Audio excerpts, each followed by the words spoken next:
to a world of high fantasy, where heroes range out performing daring deeds of do.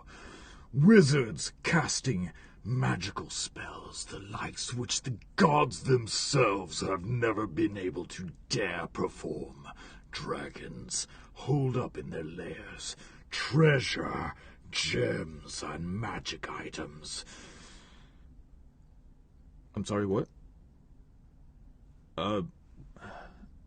Literal hellgates have opened up all over the lands? Okay, well, I mean, the heroes will stand up and take... Are you telling me to... Oh, that they were beheaded. Oh, worse? Really? Well, who's gonna... Nobody? Oh, crap.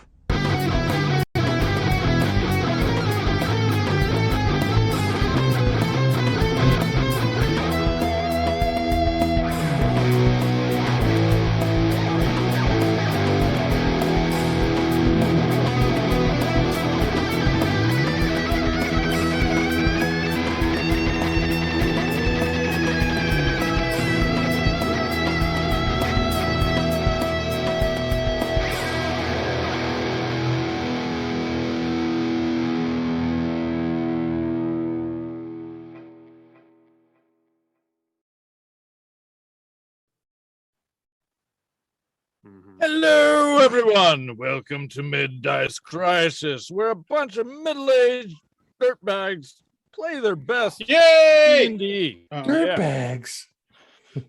Well, we're not teenage dirtbags anymore, so. Not a dirtbag. I'm not a teenage dirtbag, baby. And that was the show. Thank you very much for watching. If any of you see me take my gator off or eat at any point, I apologize. I just got home. So, without further ado, we will tell you that we are on the Instagrams, the Tweeters, and the Facebooks, and the YouTubes. We TikTok? The TikToks. That's I always leave one out. I always do. Twitch. And the Twitch. Two up. Two Wow. up. I am not on my game, but I hope you guys are. Uh-huh. Well, we are in the game. Yeah. You are in the game. So, if anybody has any announcements they'd like to share, the only thing I have left to say is that there will be a gaming convention coming to Washington on the fairgrounds in July, and I will be there, as I said last week. The fairgrounds of where? The Well, fairgrounds of the Puyallups. Washington. Yeah, it's For people who are in Washington, We might know want to join you. we're the ones Well, that would even If you care. joined us in Washington. Right. move I'll here. post it on dirtbag. our Facebook. Move here. Anyway, Give me a job so I can afford to live there. it's easy. Just, find an empty house and stay in there for a week and you got it covered. Anyway, so I will be there. I don't know if anybody else is going to be coming by, but I will definitely be there. Oh, Eddie will be there. I will have a treat bag for any of our fans who decide to grace us with their presence. I hope I bring enough treats, and I hope I have enough fans out there that come up to this thing that I run out, honestly. But I didn't get a treat bag. I am the treat bag every Sunday. Mm. Yeah. Wouldn't that be Anyway. a treat? Since we were I think 8 I have years to old. I think I have to go back to work. So, and we do have Brian joining us this week and next week. Woo! Welcome back. Welcome back, Jazz hands. NASCAR. Just in hands. time for all of us to die. Shut up. And I'm not even gonna be the one that kills you. So, in order to streamline this a bit, because rolling initiative and asking everybody's ACs and passive perceptions and all that good stuff is kind of boring for our viewers. So I scared all of you guys by asking you to roll initiative before we even started the game so that I can have that information on hand. Because I want Viewers should know that Scrack rolled a nat 1 for initiative. I think we should start keeping tallies of every one of his nat ones. Right. No, I wouldn't do that. I love Yeah. his nat ones. They're The fun. scrack Right. one. So are you saying that that's the initiative for like the whole evening, The or whole evening. it's just the first encounter? Oh god. The whole You can look at it this way, Harry. You'll be the first one in last place or last one in first. You're bad in cleanup, boo. Big Yeah. time. Yeah. When you need a cleanup, there's nothing Right. better than an angry owlbear. Right after everyone else has shot me with sleeping darts or whatever else. Freaking Justin watching, Hey, I'm gonna come get him. Watching the recap of that, I was sitting going, I'm just going, oh, I'm so glad I didn't play because that'd been my ass asleep. All right. So, who's ready to play? Well, I'm waiting. All right. I'm ready to wait for absolutely everyone else to play before I play. Including all the bad guys. So, when we last left off, our heroes, well, not all of them, but most of them, Haskar was still back in town getting some patchwork done to his body after Riona had slammed him a few times. No offense, you know. But yeah, so Haskar is back in the original town of Dalin's Nest, and you guys traveled forth to the mountain range to a small town nestled betwixt two of the peaks, on the suggestion of Davidos Busby to find someone who might be able to give you more information about the past and possibly even maybe a little bit of rest. That lot of help they were. Upon hitting the road, you of course got jumped as the aforementioned Scrack being tranquilized.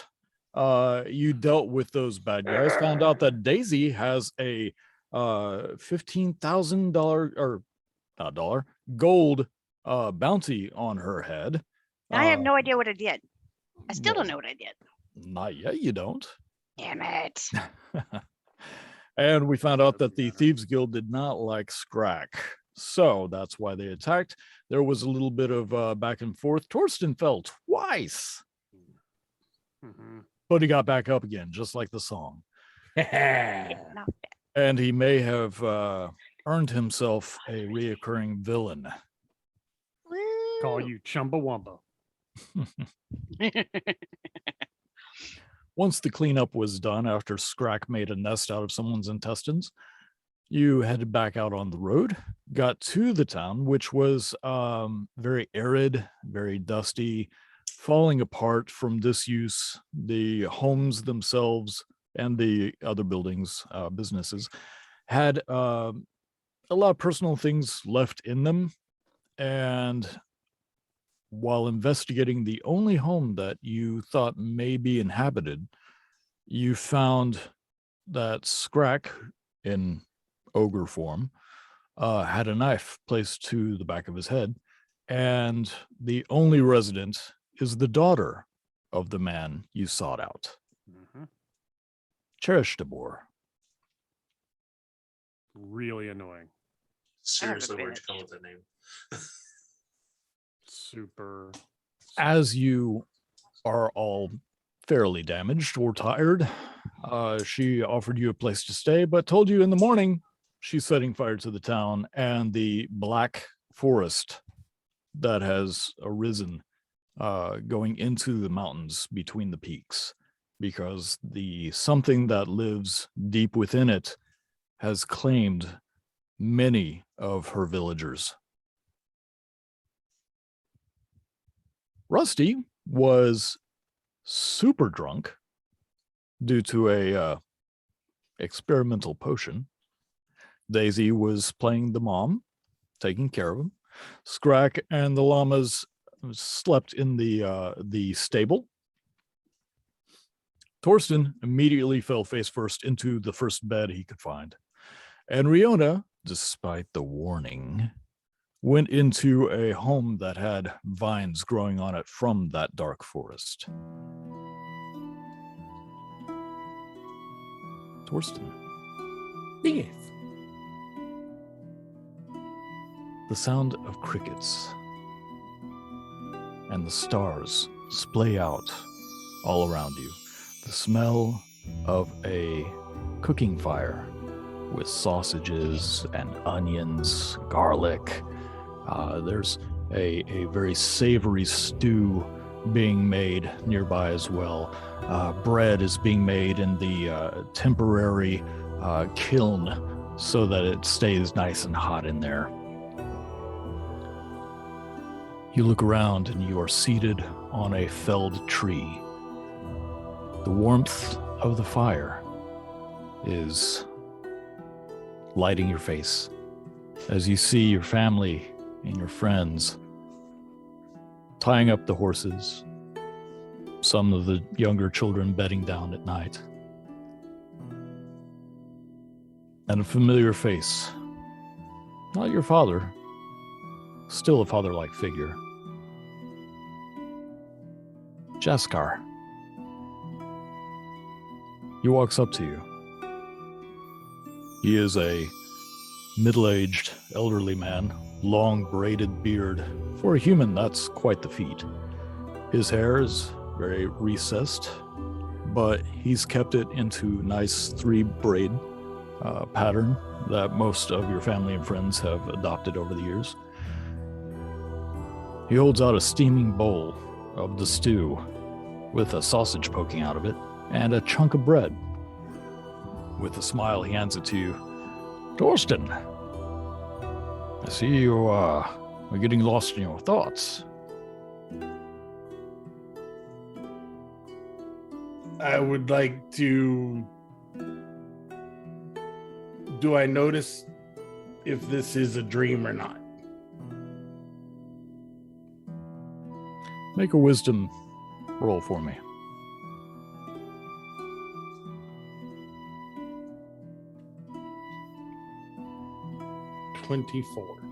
24. As you look at his face and the bowl in his hand, you see your young hands reach out. Not too young, but before the incident. You hear your voice strong in your own ears. You're thanking him for the stew. He sits down next to you, takes his sword belt, unbuckles it, places it down at his feet. Damn thing's always getting in my way. How are you doing tonight? Confused. Really? Well, it's about right for your age. I know that when I took my oaths, I was confused and a bit scared. Eat up. I have a feeling that I'm going to need my strength. And I start ravenously eating. It is exactly how you remember it.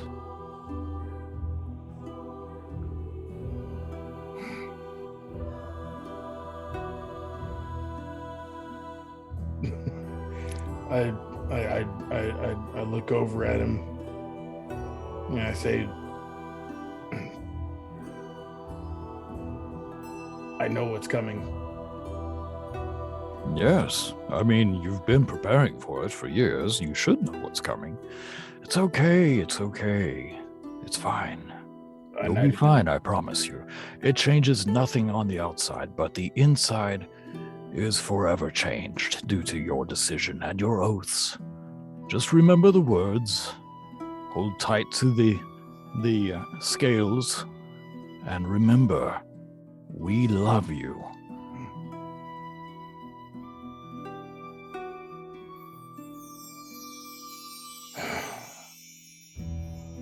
I stand up and I start walking towards the fire. particularly towards my mother. She is sewing another tear from one of the children's sleeves, trying to patch it up best she can. She finishes that particular loop and bites the thread.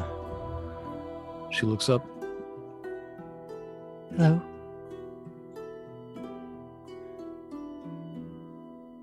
I know you're not really here, but I need you to get the small children, and I need you to leave quickly. Something's about to happen. Torsten, the only thing that's happening... Mother, don't argue with me. And you don't raise your voice to me, young man. I'm still your mother, even though you are a head and a half taller than me now. Something bad is about to happen, and I need to keep you and the youngers safe. She kind of smiles and licks her thumb a little bit, removes a smudge from your cheek. Don't worry about it. It'll be fine, I promise.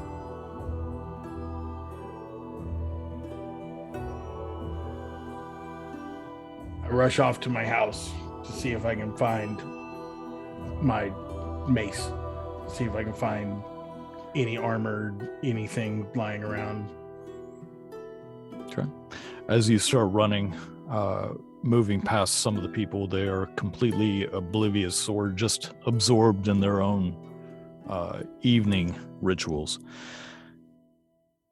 Eventually, you come to the door of the place that you're staying in, and you fling it open. Stepping through, it's that warm campfire.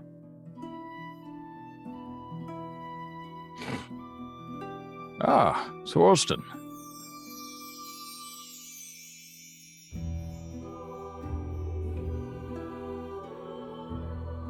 Everybody needs to leave. In the morning. No, everyone needs to leave now.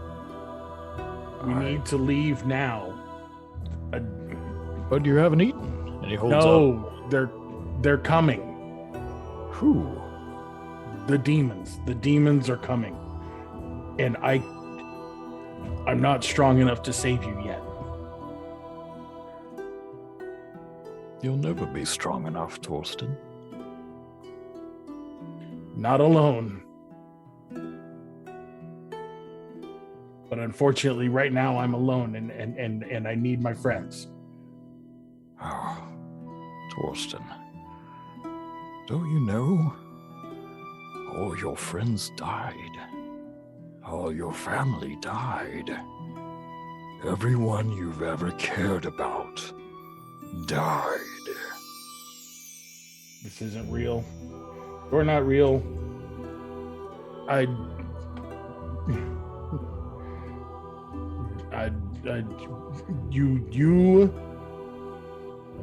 The light will not suffer you, demon.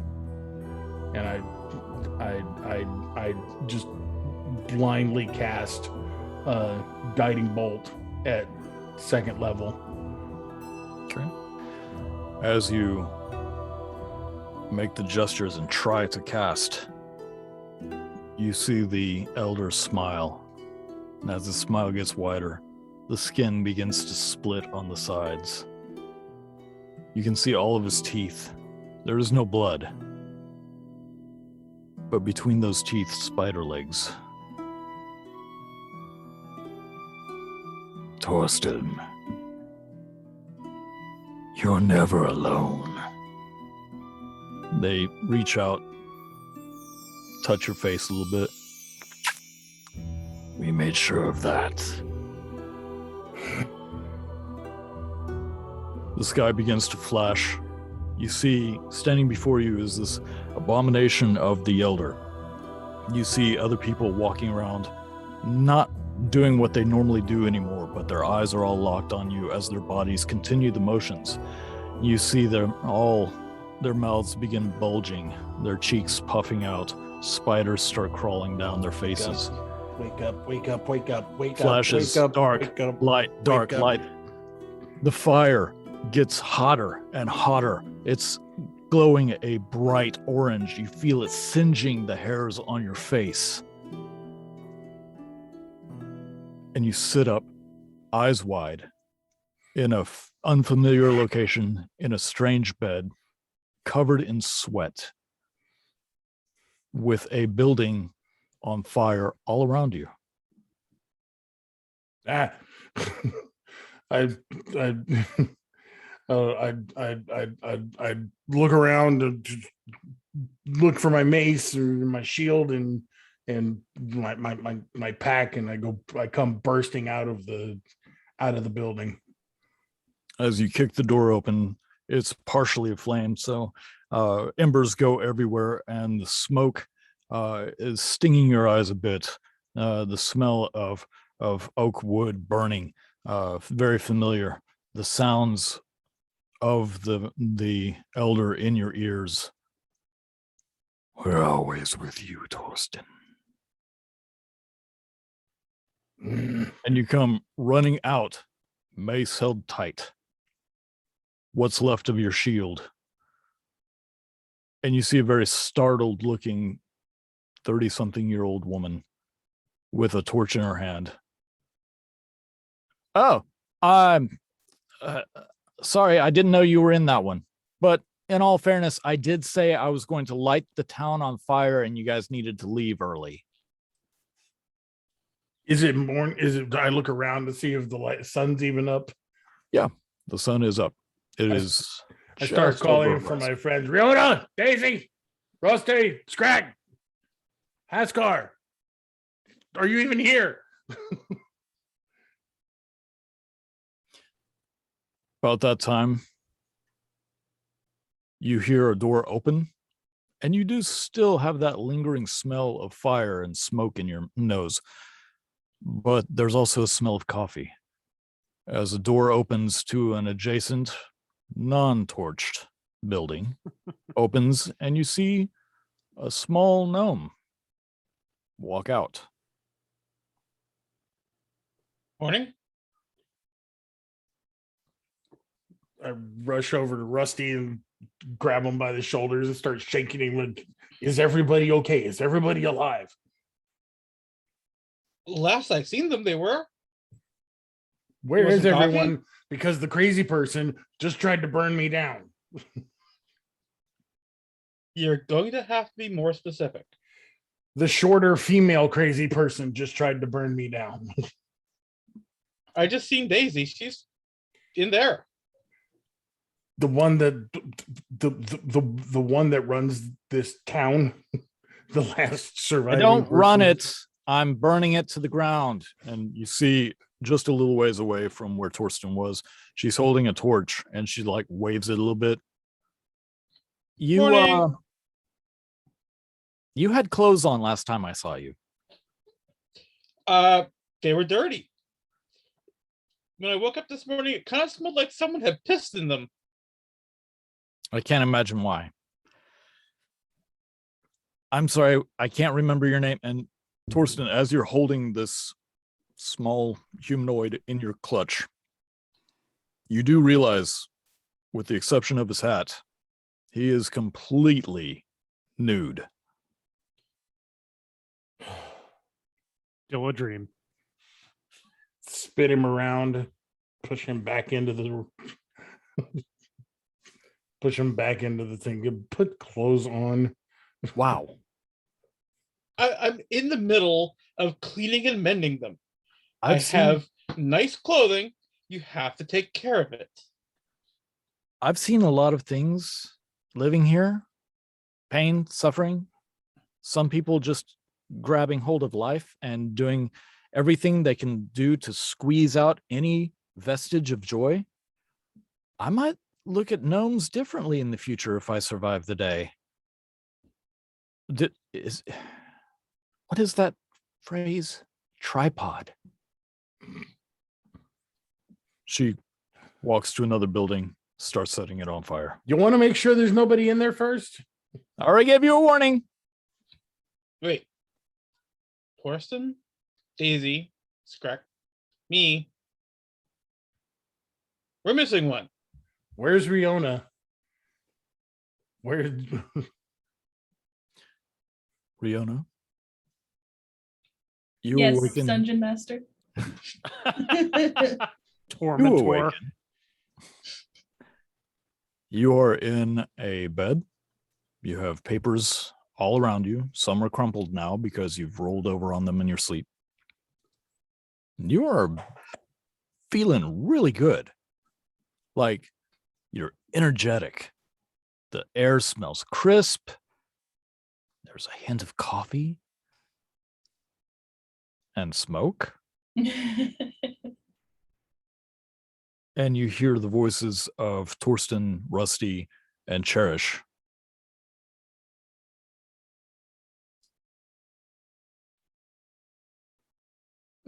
I'm gonna just gather all my little odds, ends, and papers.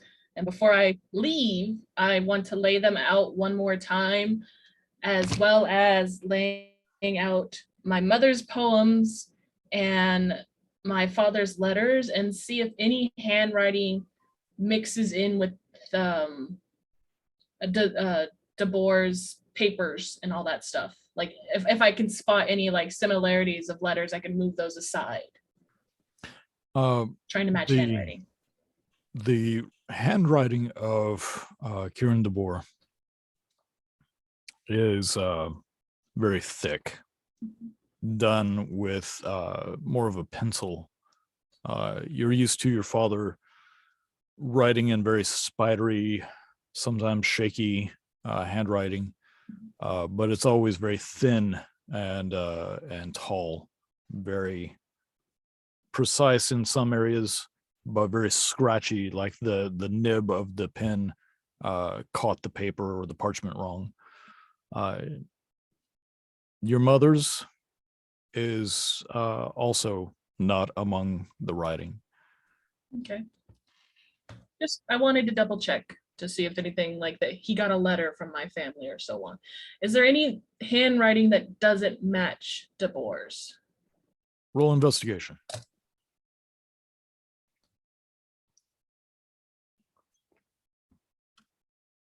Yay, I like my new dice. Dirty 20. Dirty 20. There is towards the end. It chronicles the fact that people are either disappearing or leaving on their own. And it's very deep printed, like someone was writing very angrily. Where you're used to seeing things kind of slant a bit to the right, this slants to the left. And it's fairly disjointed, like someone who couldn't quite get all their thoughts in order. But they talk about how they have to make sure this doesn't happen again. And that, yeah, that's it. Okay. I'm gonna put that part aside and then pack everything up, put it in my backpack, and go. I'm gonna go out the door slowly, just kind of like peek out and see if I can see what's going on outside. Sure. Learning not to go head first. Daisy, you laid under the stars up against the side of the stables, several buckets and jugs full of water that you managed to get from the well. You feel very rested as well. Something about being out of the city, just it suits you. You feel refreshed and not quite as oppressed. Scrack, you and the llamas still snoozing, but you can wake up anytime you want. I'm going to go ahead and wake up. I think the smell of smoke is going to set my senses into emergency mode. As each of you, Look around. Yeah, as each of you in turn get up and ready, you do come to the same area as you see Cherish lighting buildings on fire one after another. Scrack, Daisy, Torsten, Riona, you are all treated to the sights and smells coming from one of the last buildings. Coffee, a little cured meats on a skillet, and a butt naked Rusty, just in all his glory. A little bit of mending, a little bit of scrubbing, a little bit of cooking. He's got cups for each of you. Hey, if any of your guys' clothes need mending or cleaning, Torsten, I'm looking at you. That's why I put water just out let for me know. everybody. I can't make eye contact with you. I'm just like, I'm hauling the llamas out. I've got their reins in my beak, and I'm just. oh yeah. kinda Moment I see them, throwing face it. goes into Hall's fur. I'm not looking at Rusty. I'm like, nope, that's a naked man. Nudity doesn't bother me. I It would was like to part of point my out, culture. I am wearing the exact same amount of clothes. Actually, I'm wearing more clothes than Scrack has worn the entire time we've been with him. Yes, but his fur and feathers cover his dingly parts. He doesn't have a third leg. Well, That not you that's on the know of. outside. I will have you know, when he rolled over and showed his belly, oh, that's another story. Fingers going in the ears, la la la la la la la la la la. I rinsed out my clothes and cleaned them as well as I could last night while I was watching this clouds and the stars and just enjoying the quiet. If I trusted Peaceful for a quiet. moment that we weren't in imminent danger, Rusty, I would give you my clothes to wash, but let's just say I did not have the most restful of sleep. Speaking of last night, does anybody remember what the fuck happened?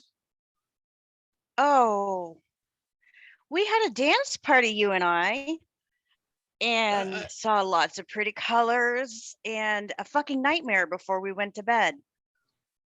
Just one? You made the same mistake that I did, and that was trusting Busby, and you drank his potion, All of the potion. all of it, after you had a Okay. vision. I remember a lot of colors. Oh yes, it was beautiful. And I've next never time seen. we can try that again when we're not being chased down by people. I've never seen Verpal before.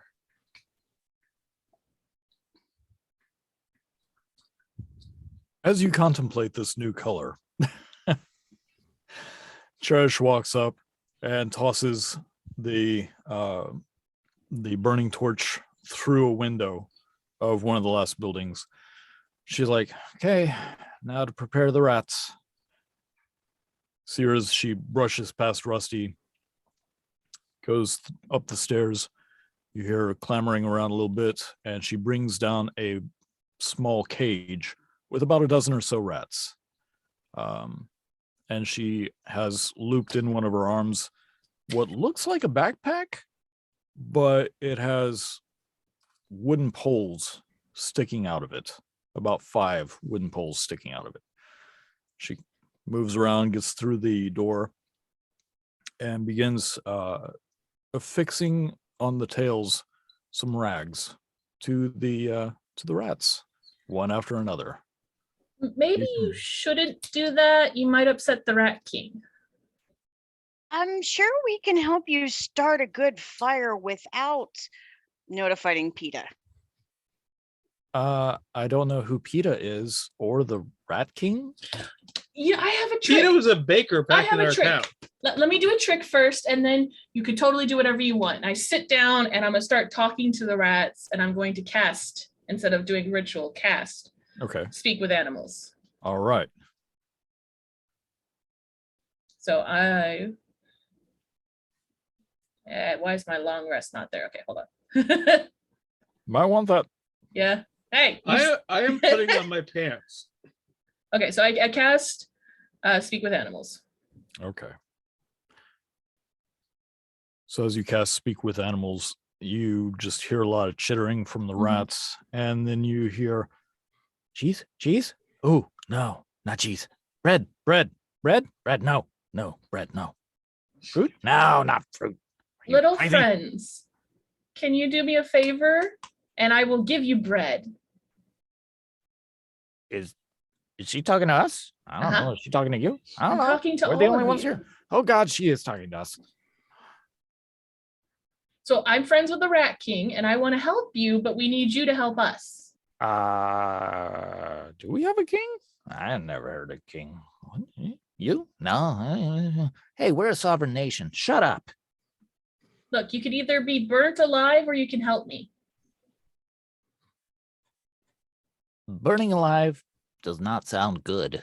Okay, good. So what I want you to do is instead of her tying the rags to your tails, you take these rags on fire, run into the vines, drop them, and then run out. Can you do that? You mean you're gonna let us go with Thaya? Into the vines, and then if you come out, I will give you bread Why would we come out? We want to go in. because you're gonna light it on fire. So? Okay. How about then? Can you do that for me? Can you take the rag on fire into the vines I mean, so that you don't have to yes. be, because she's gonna tie it to your tail and it's gonna burn everything and you might get hurt, and I don't want you to get hurt. Nah, we're faster than the fire. Okay. And I look over at Cherish like they're willing to hold the rag afire instead of you tying it to their tail. She's just looking at you like, are you kidding me? No, watch. I get a little rag and I hold it up for one of them to take in their mouth. Oh, yeah. The first one, he goes, Oh, she's giving me something. No, remember it's a rag. You're not eating the rag. You're going to take the rag to the vines. That I haven't eaten in so long. Cherish, do you have bread? Oh, Jesus. no, hadn't planned on eating. Suicide mission. I'm going to eat these rats if you don't stop right now. Scrack? No. I'm going to eat these rats. I start digging through my bag and pull out some rations and start feeding the rats rations. Oh yeah, they. If you've ever seen a chipmunk eating a chip, it's adorable. Start feeding all the rats. Yeah, they are readily and happily eating whatever rations you have. I only give them 2 because I have 3 and I'd like to keep one for myself. And then I will feed them, and then I will, go over again. Take the rag on fire into the vines and you're free.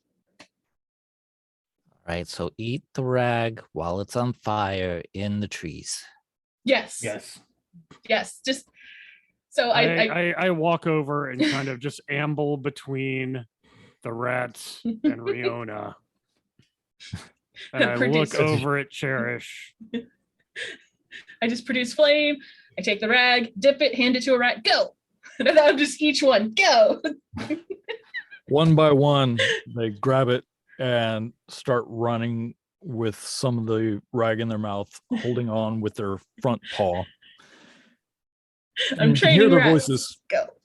You hear their voices. Maybe she'll give us something else. Shut up. We're going to do this, and then we're going to leave, and then we're going to live happy existences. Nothing bad can happen when we get in there. Just go into those bushes. Go. I believe in you.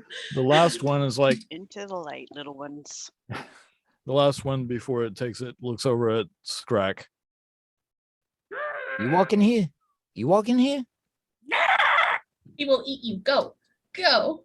He ain't gonna eat me. I'm not a wheel of cheese. I make a swipe for him. Okay. Damn it. Roll attack. All right. 11. Easy enough. Luckily, he had a burning rag in his hand and landed near one of the last houses that wasn't touched. Cherish looks at that area and goes, okay. See, now you don't have to kill yourself. We did it for you. He killed you. Right. She gets out the long pieces of wood from her pack and starts affixing them to harnesses on the bottom to where she has 5 very long torches trailing from below her her backpack about 3 to 4 feet behind her. one thing you have to know, these trees don't catch fire easy, but they still have leaves. And it's been a few years. There's a lot in there. So I'm going to get in as far as I can. Or you don't have to. At this point, since it's taken everybody I love and left me alone in this world, yeah, I don't really have much to go for except cold hard vengeance. You shut up, Haskar. You're not here. I kind of look. I'm just looking around at everyone. Like, are we really gonna let her walk in to die? Is no one going to stop this? You could always not and help us find where the hell these came from and exact your vengeance on the source instead of the. Well, here's the thing. I don't know of anybody who's gotten close enough to the source, as you say, because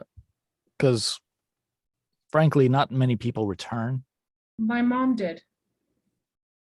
Well, Right. you know, at I least can it do would it. be a glorious death instead of wandering off into the woods to What if catch yourself we on fire. go?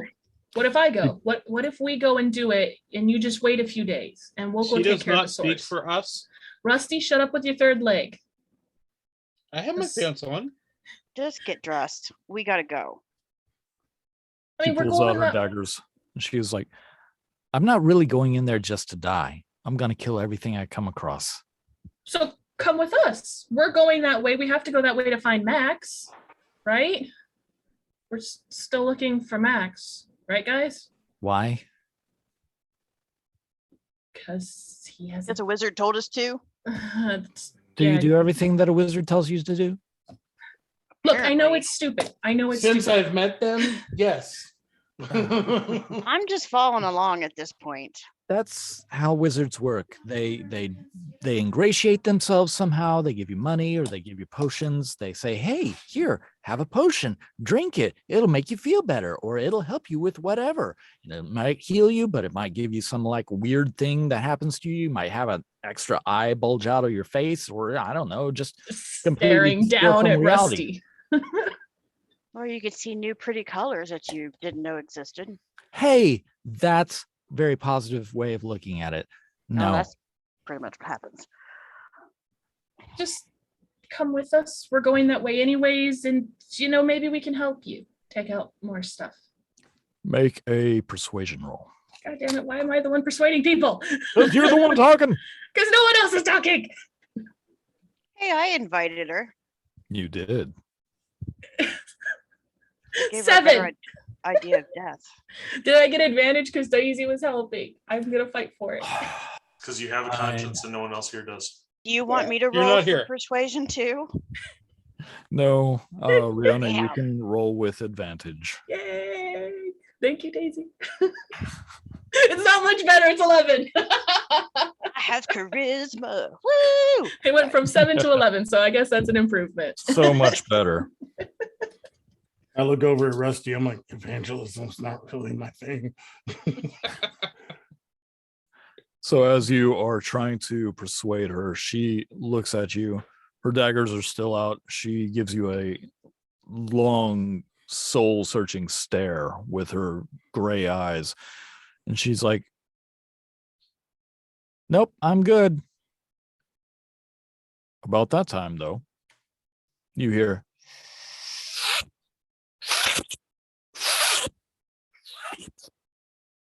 and then the side of a building bursts inwards. A good size hole.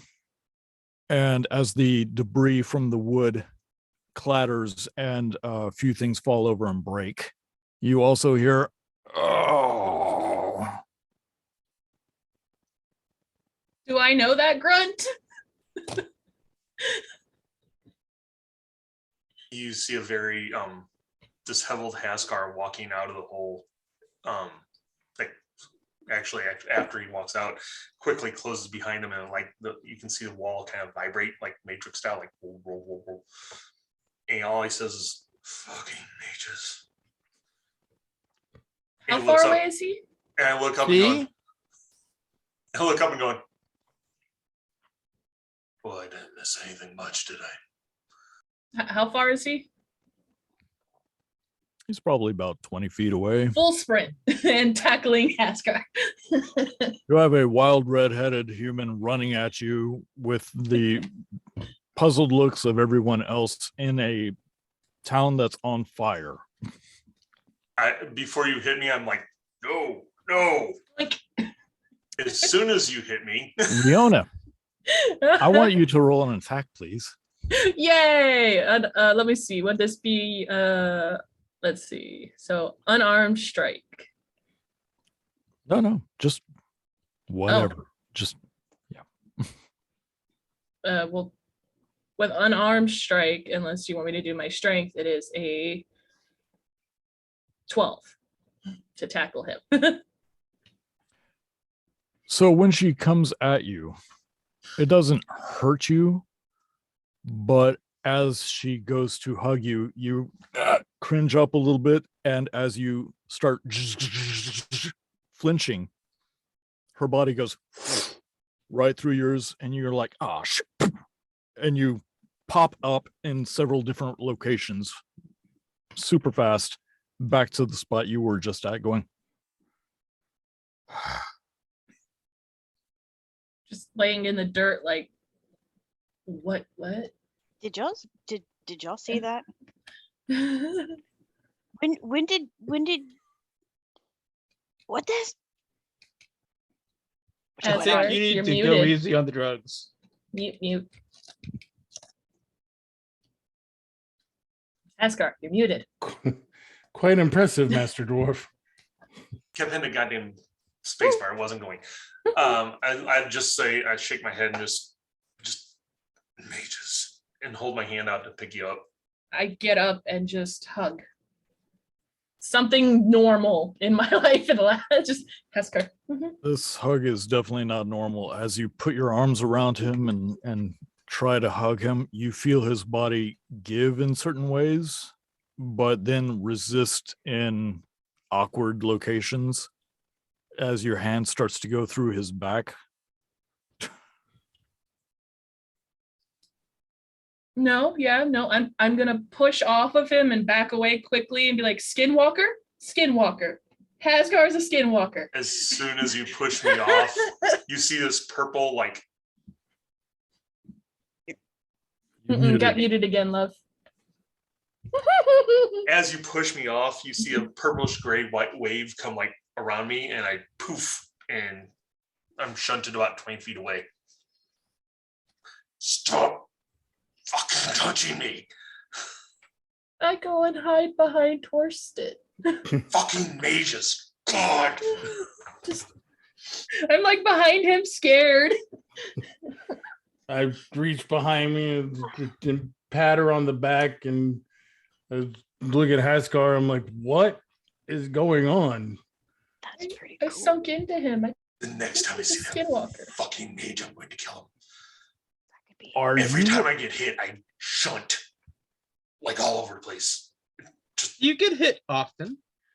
Nobody hit or touch Haskar until he's collected Solid? himself. About this time, sorry, about this Go ahead. time, you see Cherish lighting the torches and saying, "Good luck with that." She starts walking towards the woods. I look at her and go, what? Long story. Don't ask. Why is he half naked? Just don't have a. You just saw a young lady light 5 torches behind her and leave, and you're concerned about Rusty being half naked? It's more disturbing. Fair enough. I'll just be glad you showed up when you did, and not like 5 minutes earlier. He was fully naked. My pants were dirty. Can we go now? Question. Did you do that? Yeah, I point back to the fire. I helped.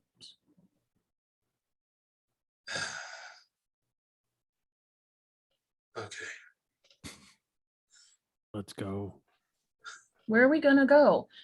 Are we gonna follow the lady in her suicide mission? Are we gonna trust a gnome that said Max was gonna be here or Karis DeBoer was gonna be here and she's not?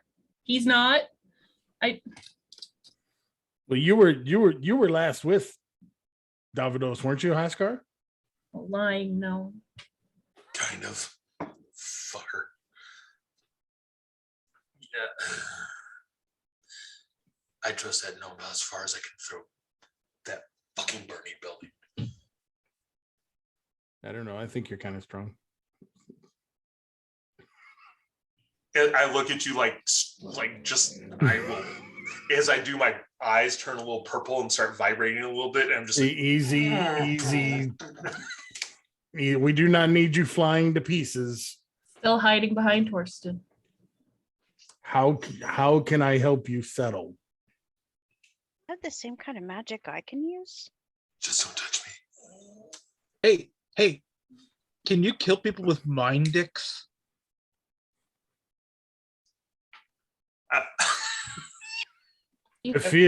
You've missed a lot, Haskell. I look at Rusty. Rusty, I feel like if he could, It's really hard for me to keep in character with that. I am look going to at go Rusty. I'm kill like, myself in the burning forest. and I stress really hard, so my eyes start glowing again. I'm like, did fucking work. I was just wondering, Daisy can kill people with mind dicks. Only when I'm super frustrated. I'm gonna go over to Rusty and take the necklace off from Busby, and I'm gonna hand it to him and say, can you figure this out? Because I can't. Can we do it when we're not surrounded by flames? I'm Where are walking we off gonna with go? Cherish. If Cherish Are is we going into following the Cherish or are woods, we going back? I've got to walk with her because you guys drive me crazy. Scrack, honey, please don't go into the. You're gonna. The smell of feathers Haskar is just gonna kinda be goes, nasty. Yeah, I'm going with them. And just follow behind Scrack. Oh, I'll I get guess my we're cart going into together. flame. you can't even be touched. Why are you? Fine. I Because follow. dealing with all this, I'd rather deal with that. I get my cart and I offer a spot for Rusty to sit next to me. How are Cup we of gonna coffee? take the two fuzzy llamas through the flames and them not go up? They're not being left behind. So there is a clear pathway. It's the buildings that are on fire. There's no vegetation on the ground, really. Well, you said she was walking into the woods where there's lots Yeah. of trees Yes, Yeah. with torches behind her. So I'm assuming Correct. that's where we were following her to. Mhm. correct. No, She has we not can- made it there yet. But Okay. we can stay on the path. Mhm. Right. She can go off the into Hold path. on, hold on, hold on. I have tried be to stay clear. on the path. Be clear. Does the path continue into the woods? It does. Okay. All right. So Staying I'm on the path, following behind Cherish. Let's go see if Max is in the woods, guys. I have Rusty sit next to me if he wants, and I offer him Busby's necklace to fiddle with and figure out for me if he can. All right. As we're in the next- walking, walking walk up, and Trying to figure it brushing out. my hair. I walk up to Scrack and I go, "What? Why are we following her?"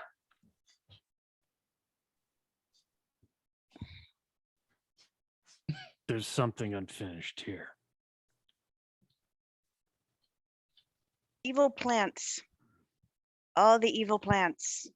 Oh, don't touch them. Don't let them touch you. Obviously. Don't get bit.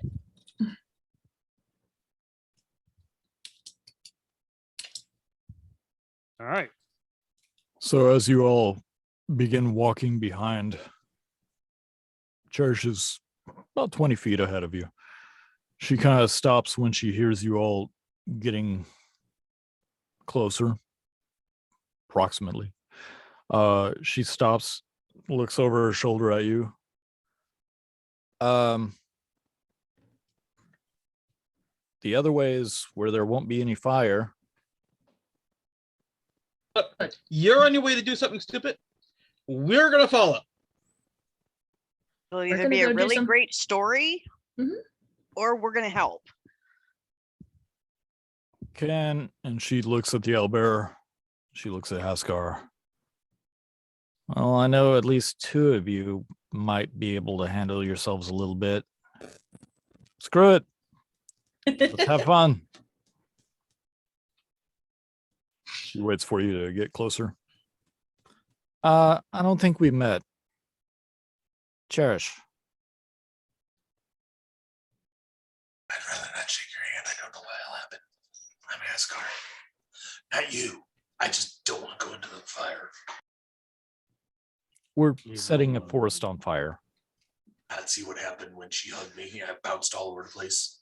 Yeah, that was weird. Yeah, I don't want to end up standing in a fire. Got it. Just nice to meet you.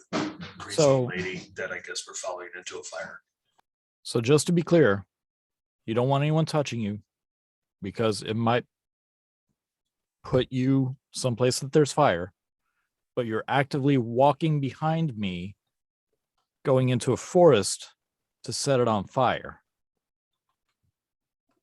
It's going where the kid goes. Just go.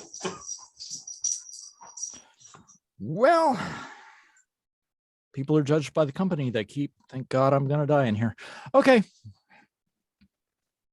Hey, Also, how else would we get to the center of the wood if we don't follow the path? could we possibly have some of your torches? We might be able to, instead of you pulling it behind you, we can also reach out to the sides and help light the fires. I'm I having like them burning drag shit behind down. me. I'm having them drag behind me so that I have both of my weapons ready. If you guys want to hold them, sure. I walk back. I kind of fade back a little bit to where Riona's riding.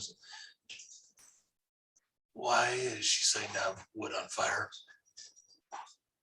Do you remember the vision that Busby showed us? It's been a long couple of days. So The trees that they fought and killed and they turned people into Yeah. zombies. Yeah, these are still them. They never took care of it. And Karis Tabor, where we were supposed to go, they left him here to rot and die. so we're playing cleanup, is what you're saying. I'm just looking for Max, Hasgar. I don't care anymore. I just need to find Max and then I can go on to the next clue. And the last clue I had, Busby told me to go this way.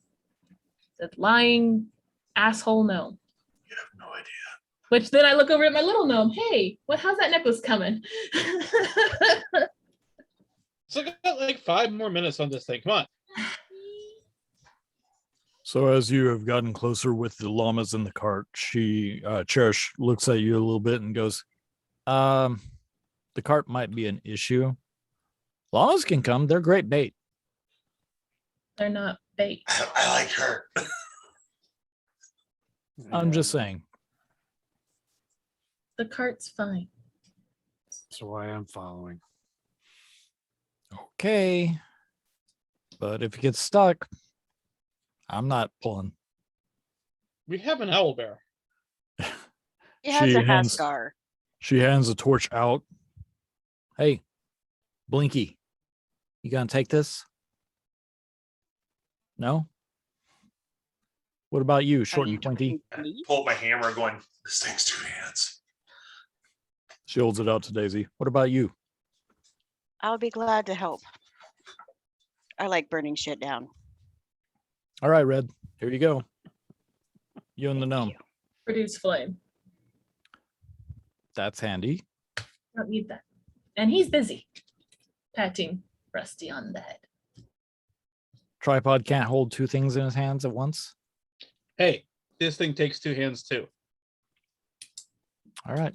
I am not commenting. What about you, tall, dark, and brooding scar face? Somebody that I might be interested in if I weren't going into the woods to burn everything down. Clip my mace to my side and I grab a torch. There's a I'm sure there's a lesson to be learned here about balancing out ledgers, but you don't seem the type to listen to lectures. Not really. Good, because preaching isn't my strong suit. Oh, preachy type. Hey, that reminds me, Daisy. All right. Do you If still have everybody that has ledger? stopped walking, if everybody's having this conversation not walking, I keep walking. Oh no, we're walking. I'm riding on the cart. All right. Hey, Daisy, do you still have that ledger from when we were leaving town? The book. Ledger. What book? The one that when the brasser dropped and you went over on Scracked and picked it up, and Scrack said it's an improvement. Oh, it might be in my backpack. I can look. No hurry. I'll dig through my backpack with one hand and pull out the book, and Rusty, here you go. Thanks.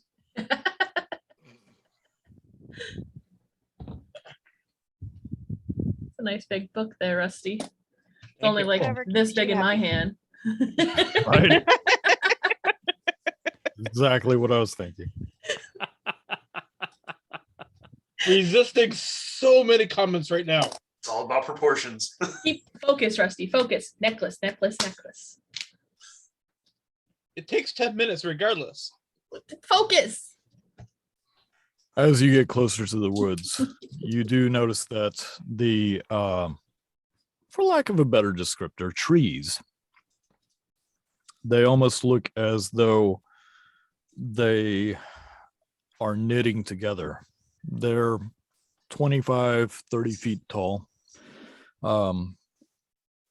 are no real branches that you can easily grab hold of,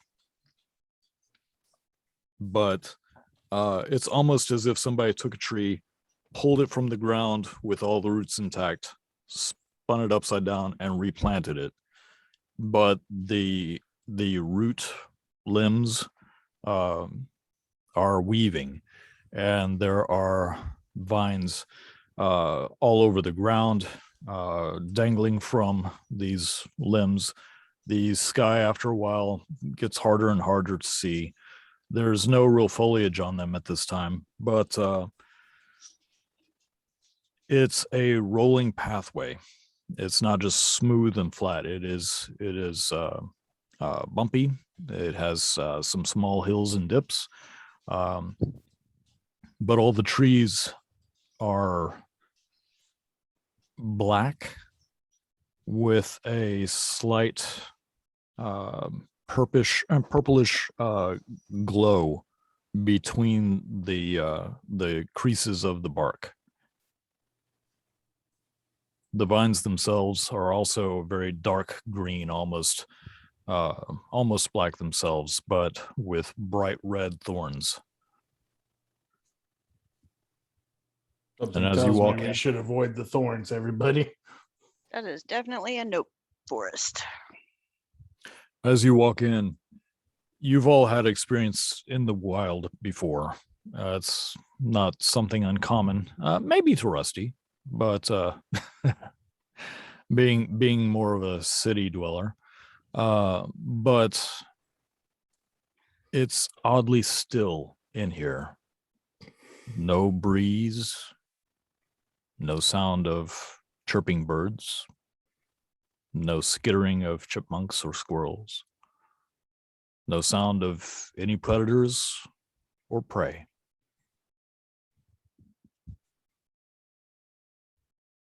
Well, this place isn't creepy.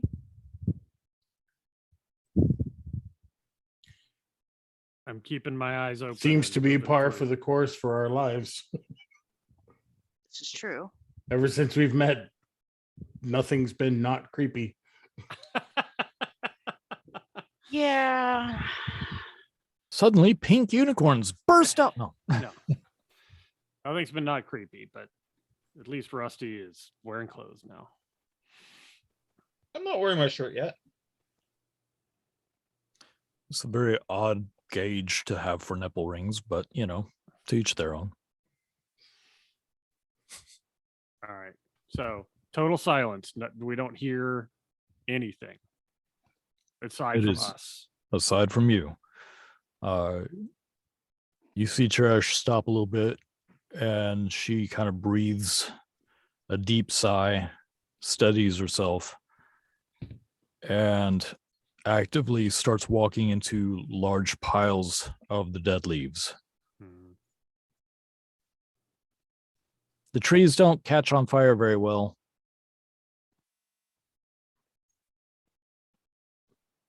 No, that's okay. We'll figure it out. Anybody got any fire spells aside from Riona?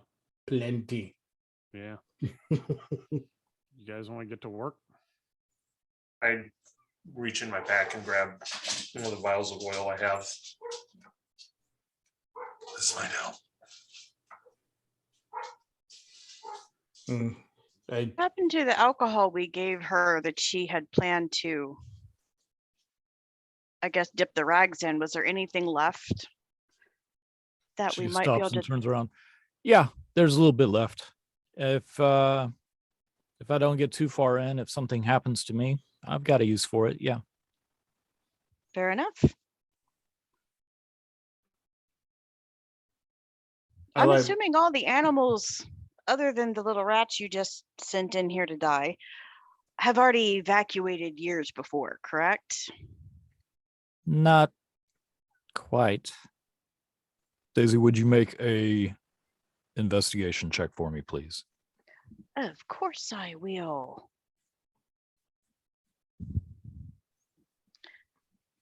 And I see nothing. I have a 4. A 4. And that was with my +3. So, Wow. Mhm. yay! Yeah. Solid. Me and just- Scrack. So as you hear her say that, she kind of looks at you, looks at each of you. Don't get too close to the trees. She starts walking. Oh, this is definitely not like the woods that I'm from. I light up my long torch and just kind of go to the edge of the trailway and try to set a little brush on fire. As you stick your lit torch into some of the brush, there is a little bit of growth aside from vines and trees. It is you don't know how it could have grown with lack of light, as it were. The only light coming from you is torchlight right now, with the exception of an occasional purple flash from Haskar. But you jam your torch into a leafless bush, hoping to catch it on fire. Now, as the torch goes in, the bush itself, the small limbs. Yeah, just pull the flame out. I take my vial of oil and throw it on the same bush that just closed up around his torch. Try it now, see how it likes that. Now that it's covered in oil, I give it a little jab. Okay. It does light up. It is on fire. And as its limbs separate a little bit, it starts to split open. And a fairly fresh rat corpse, half dissolved, falls out of the center of it. Oh, Well, that's nice and disgusting. hey, everybody, avoid the vines. Yeah, I think I mentioned that earlier. I'm trying to focus here. I put my hands over Rusty's ears so he can only focus on that. Like, shh. I'm healthy. Yeah, big old hands. So we're completely blocked off on the trail, right? We can't get through. If you stay on the trail, it's the only real path that the cart could go through. I mean, you can separate out and go further in on either side. It's fairly tight. Scrack would be brushing up against some trees here and there, but yeah, it's like a forest. It has to have room to grow.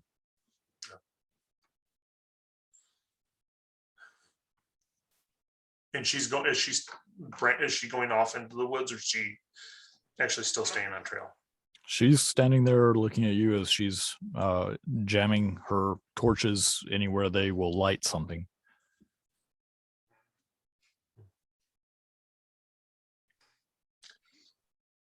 I am also jamming my torch wherever it'll. I just basically start spreading, like take a vial and just spray it all over the place as far as I can reach with it. Okay. It does light easily. The dried leaves are crispy and crunchy, great in milk. As the fire consumes them, you can see where the flames crawl up to the trees themselves, and there's a hissing sound and almost some steam as it rises. But eventually, with enough leaves and brush, anything that's not a tree, even the vines themselves, begin to blacken and wither and eventually catch on fire themselves. But yeah, it takes a little bit, but the trees do light on fire. As the one closest to you, Haskar, thanks mostly in part to the oil you're spreading, the trunk heats up and pops a little bit. And as it does so, you see the shoulder, upper arm, head, and some of the vertebrae and ribs of a humanoid start slowly coming out. Is it moving? With gravity's help. But I mean, not like naturally moving, right? Like, not that you can tell now. Okay. We're talking about a corpse here. I just step a little bit back going, ugh.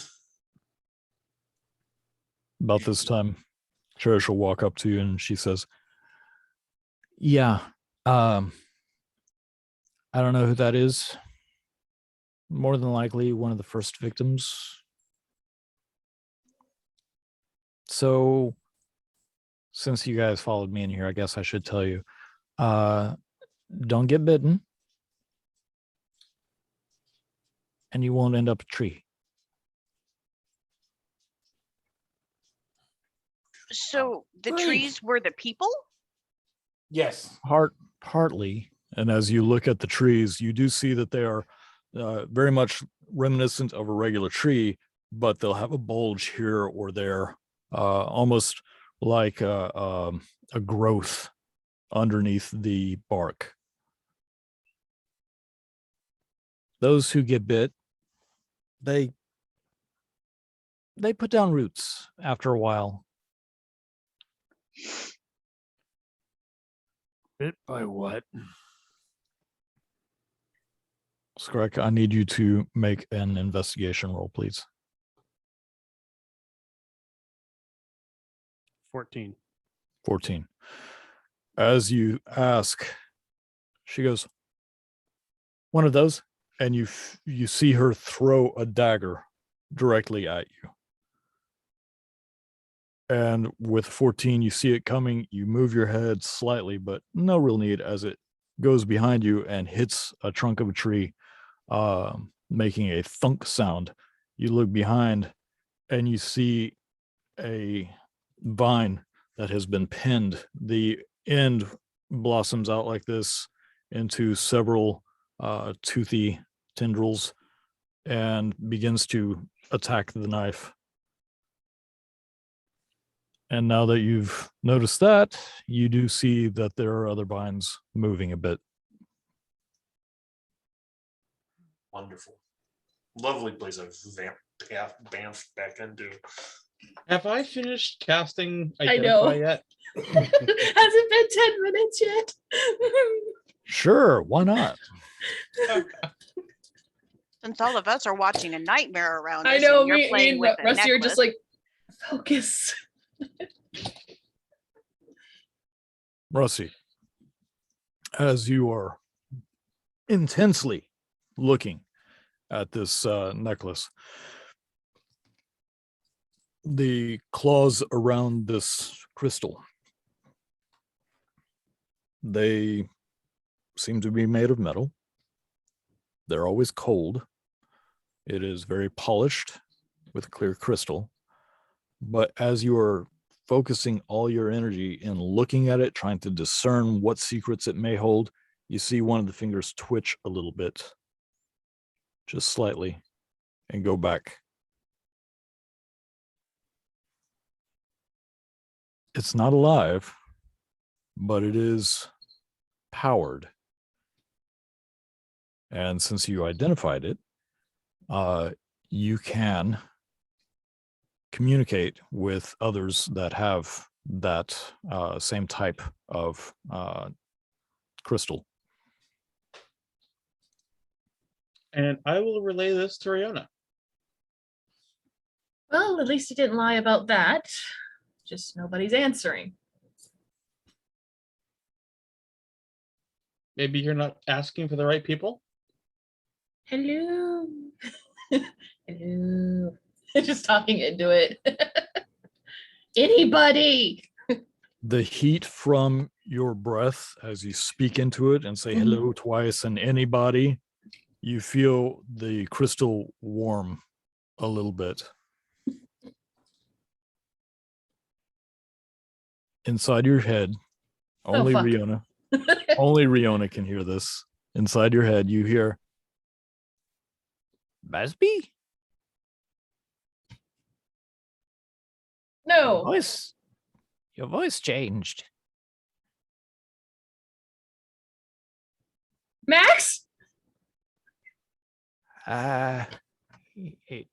am I speaking with? Riona. It doesn't really inform me very much. now, does it? Justice's daughter, the Eva. Hyrath. Names. And I'm just saying this out loud to everybody in the middle of the forest. yes. What is her malfunction now? Just guys, I got Max. Max. Not so loud. I start looking under the cart going, Max, where are you? Where are you located? I need to find you. I'm looking at the vines. Busby sent me. The Okay. tome. The tome sent me. There's a long pause. Scrack, as you're looking at the vines, you do see they are still slow, but they begin to creep towards your direction. All right. So what I'd like to, are they creeping along the ground or are they kind of like through the air? Kind of. They're on the ground. Okay. The only way they can get up is across limbs, Mm-hmm. much like a snake. All right. So what I'd like to do is go up to like the nearest vine, see if I can step on it behind the head of the vine, like here's its mouth, step on it, and then rake it with my claw to break the head of it off, to break the bitey end. He's of the doing vine some off. gardening. Yeah. These are covered in red thorns, and your paws are rather large. Oh, But the thorns don't turn you, they just hurt you. yeah. Not that you know of. Yeah, are the mouthy things also like the mouths? Are they just like ringed with thorns? The mouths are not. The ends are very just vine-like in appearance, and when they open up, it doesn't appear to have anything bone-like in it, so it is very malleable. It can move around very easily. The insides are bright red. There is a thick, viscous, dark red, almost saliva coming off of what look like small pointed teeth that just go down the entire opening. Okay. All right. Anyone else thinking plant demigorgon? I'm gonna give it a go. So stomp. and rake it with my claw. Okay. You have an AC of 14. Stopping. Okay. Wait, Nora, you need to wait. Perfect. Stopping. So with a AC of 14, yeah, this one you can put your paw carefully Mhm. on it, and once you do, you put your full weight to where the barbs come up between your bare beans, Mhm. and as you hold it down, it rises up and tries to go for you. Like I said, it's not restricted in movement. It can move completely. It's a hose.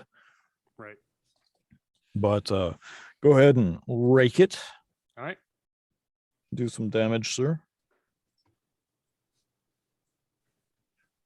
All right. I get a 10. I roll a 10. Yeah, that's fine. All right. They're vines. Sure. So 11 points of damage. how much? 11. Oh yeah. Per vine, it's under 5. Okay. So this is a vine that you just stomp down, and with your other paw you jam your bear claws or your owl claws talons. More bear claws. Yeah, and just go. And while it's rending the vine, you do see a blood-like substance well up between your claws as it pops the head off. It does not move after that, the head anyway. The rest of the vine is still doing this as you're holding it down. I'm looking. How many vines are heading, kind of sneaking towards us?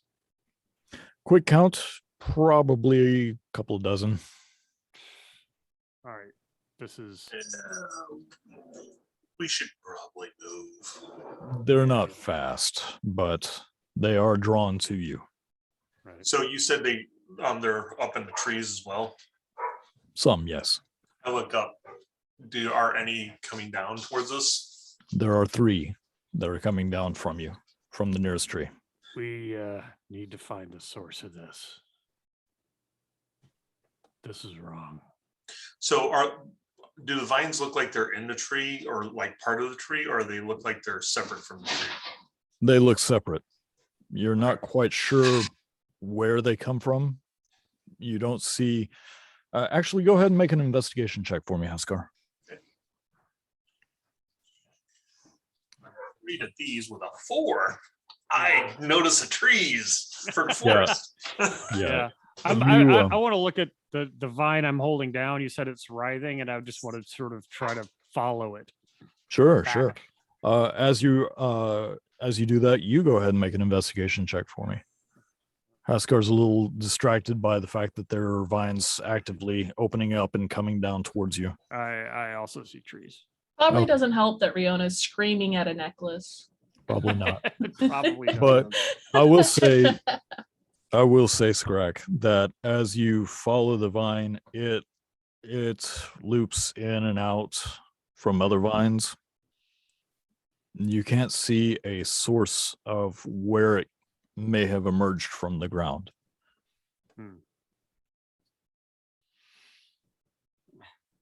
Can I pull my sword since there's Yeah. things coming after us? I think Absolutely. you guys need to start chopping some of these vines, and we need to find the source of this.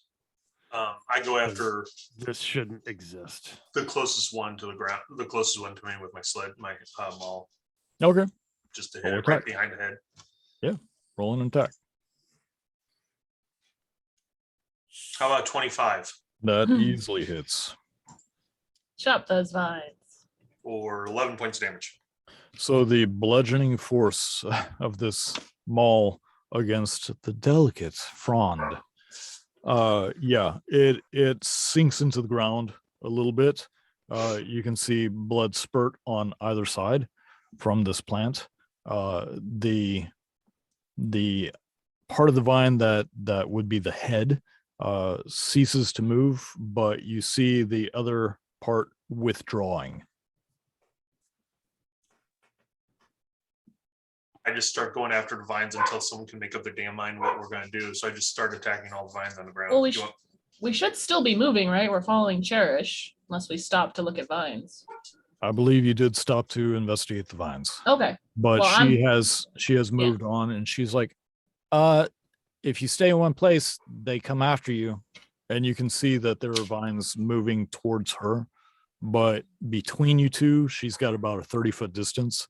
They're moving either towards your group or her, and there are some in the middle that just aren't moving. So you can extrapolate from that it is a proximity thing. So keep moving as I I'm gotta yelling at a head rock. towards her. I'm The walking necklace. towards her with my sword out and going to slash at anything coming at least at my head. Okay. I'm going to avoid s- stepping on vines. Smush it to ones on the ground as between us and her.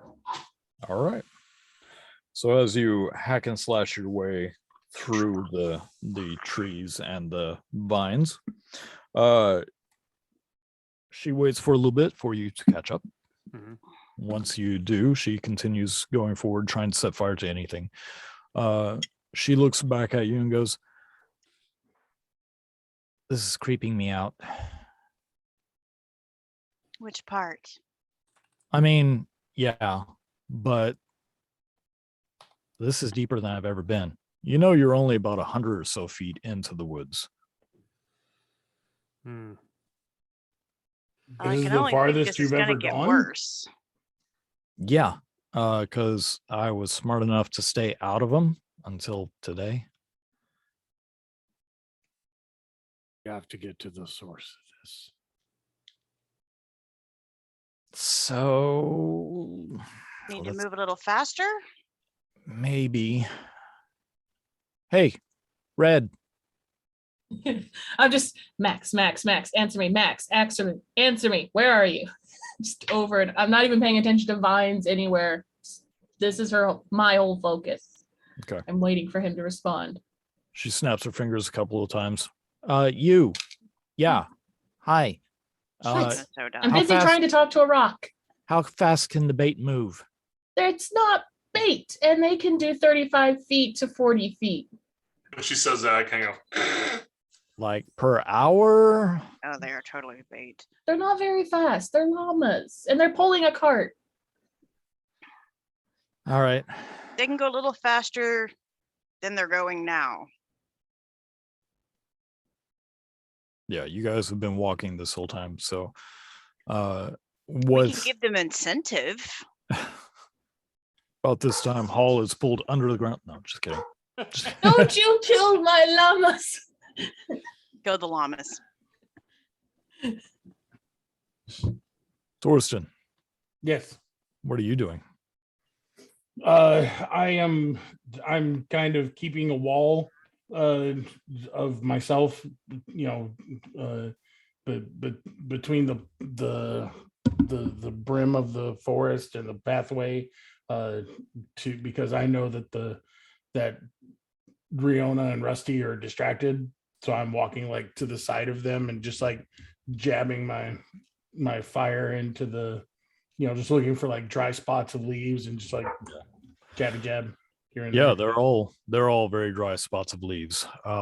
As you continue doing this, Haskard, Daisy, and Scrack have been looking at the vines themselves.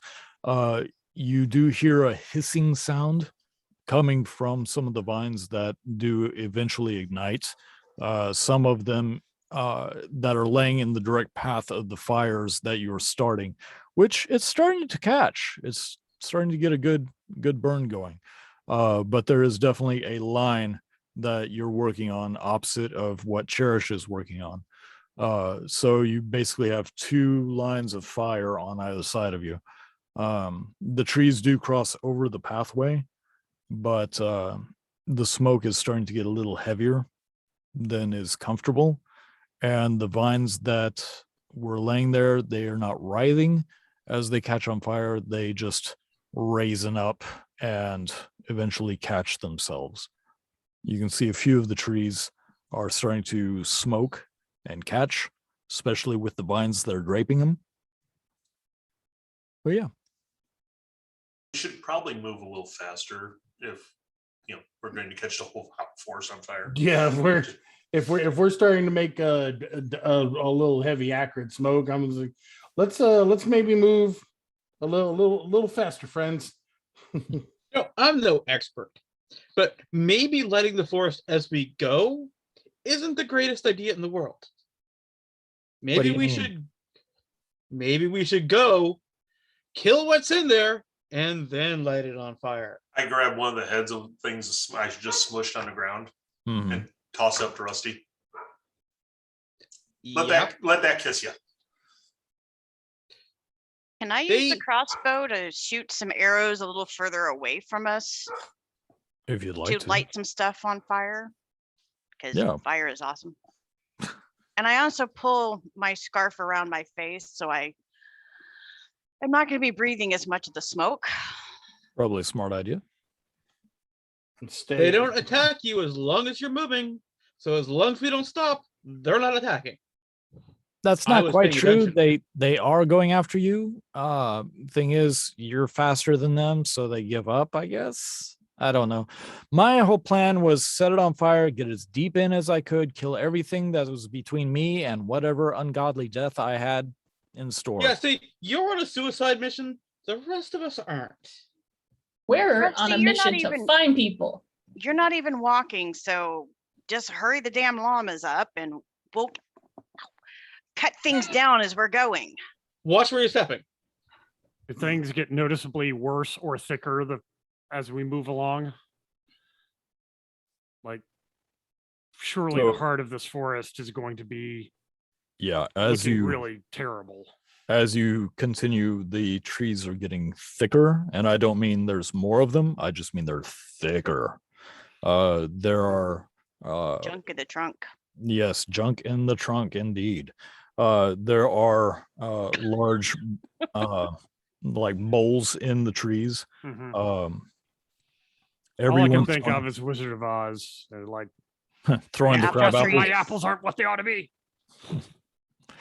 But as you are passing by some of them, you do know that as you get close to a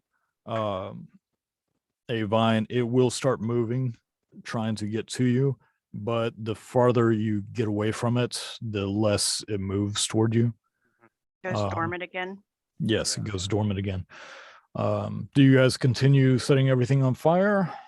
I'm going to trot. I'm going to abandon my torch. Just toss my torch into the forest and trot up to Hall and Oates and grab onto the reins and be like, "Come on, guys, let's move a little faster." I look at Torsten and I say, he answered. Max answered, but now he's not answering. What do I do? You keep trying him. Ask if you can get him That's again. unimportant right now. If you can get him, ask where he is. Where are you? Where are you? Where are you? And just repeating that over and over as we walk. I walk up to Riona and like pull the rock down away from her face. Let him answer. Stop. Just stop. Stop. I need to just say it. I need to know where you're at so we can get some answers. And let him answer. For the love of God. Where are you at? I have questions about things, and Busby sent me, and trust me. Happy. A chuckle. I don't think he's ever been happy, but sure. Oh yeah, he has developed a way for me now not to hug him, which is just awesome. I look over at Torsten going, hey. So as you continue through the woods, Torsten, you said you abandoned setting things on fire? Yes. Okay. At this point, Cherish is stepping on or extinguishing the torches, except one. And she begins taking off the harness and she's placing them as best as she can, sticking out with the formerly lit ends out now instead of inside. She looks at all of you, and you've seen her look angry for the most part since you've met her. Someone with a lot of reserve, who is dead set against something. Now she looks like she cannot remember. She starts turning around, starts trying to figure out the pathway. Does she look like she's concentrating or look like she's confused?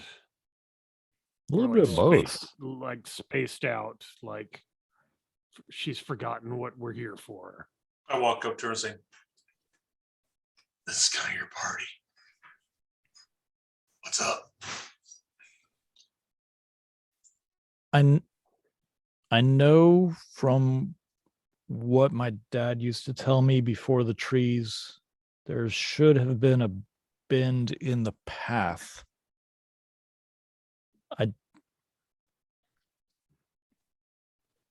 But it's going straight. That's a great sign. I do an investigation, see if I can see into the trees a little bit, Justin, Yeah. and see if I can see any divergence from the trail on the trails. Okay. Do that. 11. 11. Path looks old, like it's been there forever. You got some vines going across it. You have tree branches dangling down in places. Do you fear this is going to take us through the middle? Well, the problem is there's supposed to be mountains on either side. So it's actually supposed to curve to the right, kind of like your friend Rusty. But I don't know.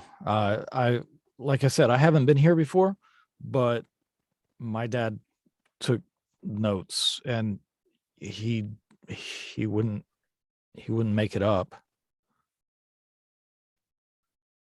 Would I have read about these notes when I was going over all this stuff? Yeah, you would have. Give me a history check for me.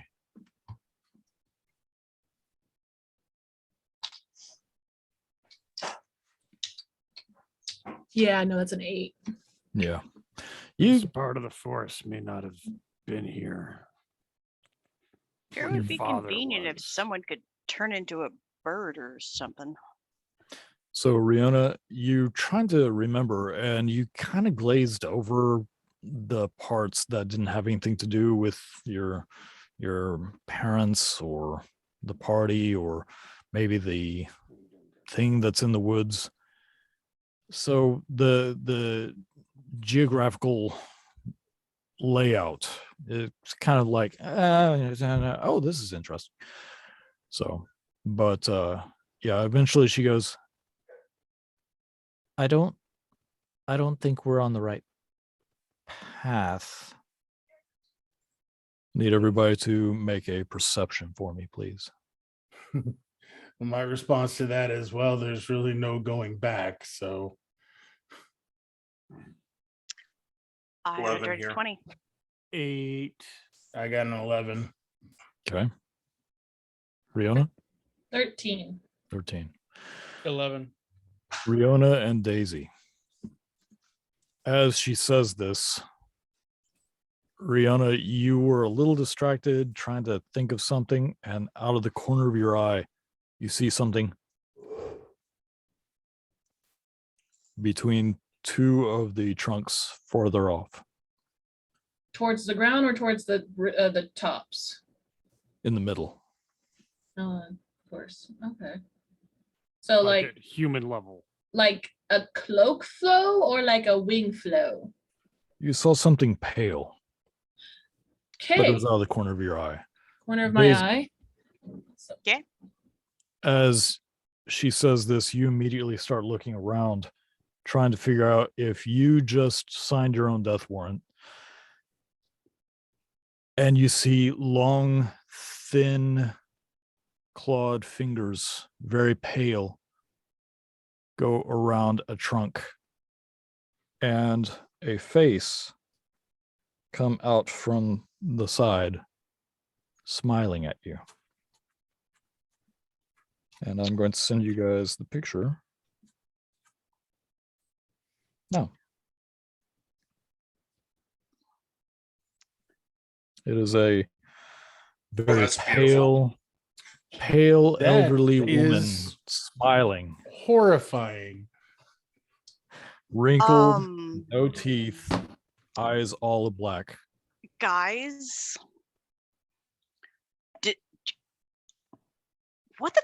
what is that? Since she says that, she points out to us, do we see it? About 25 feet away. I throw You my hand see- axe at it. Okay, roll for an attack. What was that? It was an 18. 18. No, it's 11. It was on 18 and then popped over. Yeah, about that. No. So as you throw a hand axe, it buries itself in the tree. Dark red sap starts coming out of the tree, and you see the old woman smiling, and she looks at the axe, looks at you. Oh my. Such delightful company.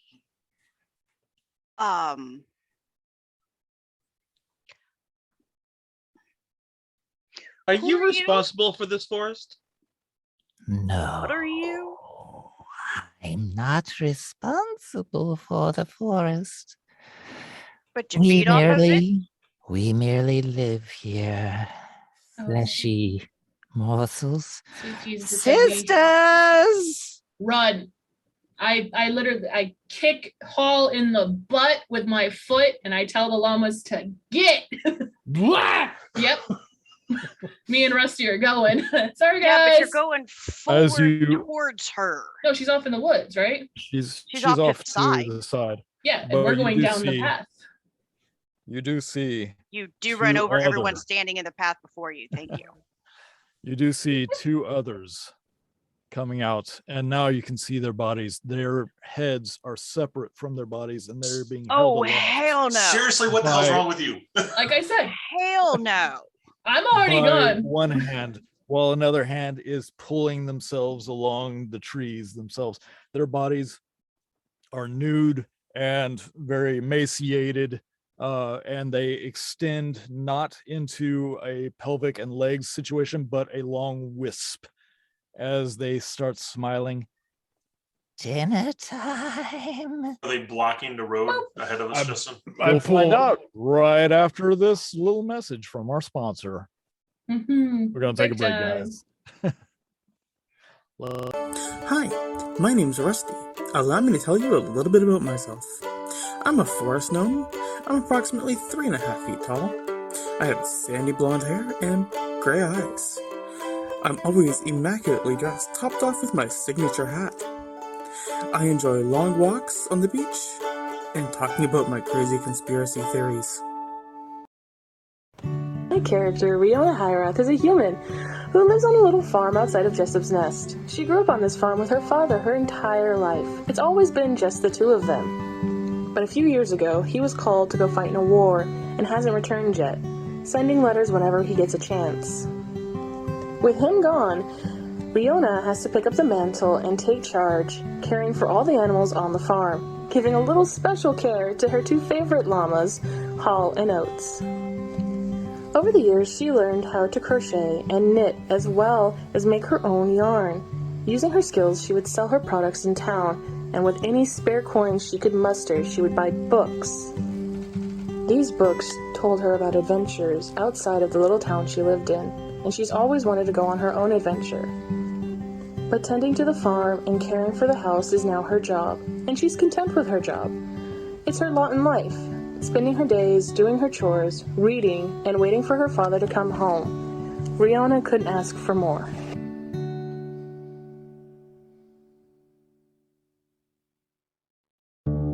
Dason Stormson, or Daisy to her friends if she had any, left the military because that was a bad decision on her part. Now she traipses around looking for shinies to add to her collection. Unfortunately, however, she did run afoul of the local thieves guild, which left her tied to a post facing a very hungry-looking owlbear. But that owlbear spoke her name. Now, they are the best of friends. When you first look at Torsten, you'll probably notice that his face looks like it hurts all the time. And it does. Torsten had just taken the Oath of Tyr to join the priesthood as an acolyte with a wish to become a full cleric. Then the band of demons attacked. In his zealousness, Torsten painted his face in the pattern of the war clerics and set about to keep his family safe with his faith. Torsten was taken by the raiding demons, tortured at their camp, and given a gift by the demon leader. The once woad-colored face paint Torsten wore is now an abyssal scar burned into his flesh that will never heal. He was sent back to the chantry the next day so the people could see the punishment for having faith in goodness, but it had the opposite effect because Torsten would not cry. He did not wince or shy away when the people saw him. He simply told them that it was his hope and faith in their God of justice that brought him through the darkness, and his scars are proof that hope can endure. Not knowing if his family is dead or alive, his hope and faith will only continue to grow as he awaits the chance to see them again, either in this life or the next. Scar Splitter here. Fire built a hook. I'm a stonemason by trade.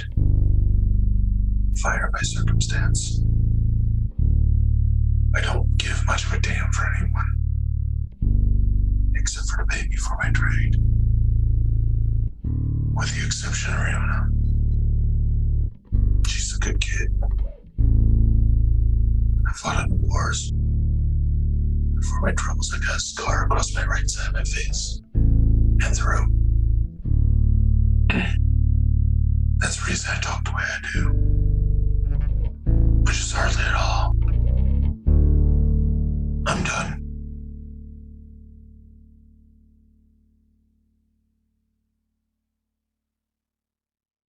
What? And we're back. Hopefully, because when we last left our intrepid heroes, some scary ladies popped up behind trees.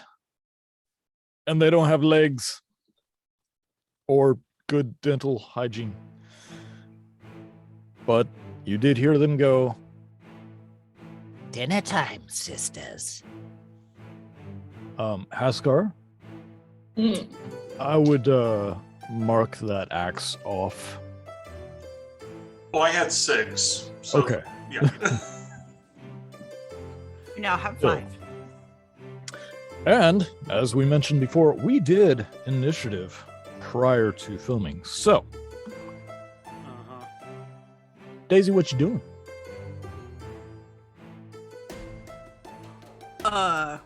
Besides thinking about cleaning up my pants. Let's see.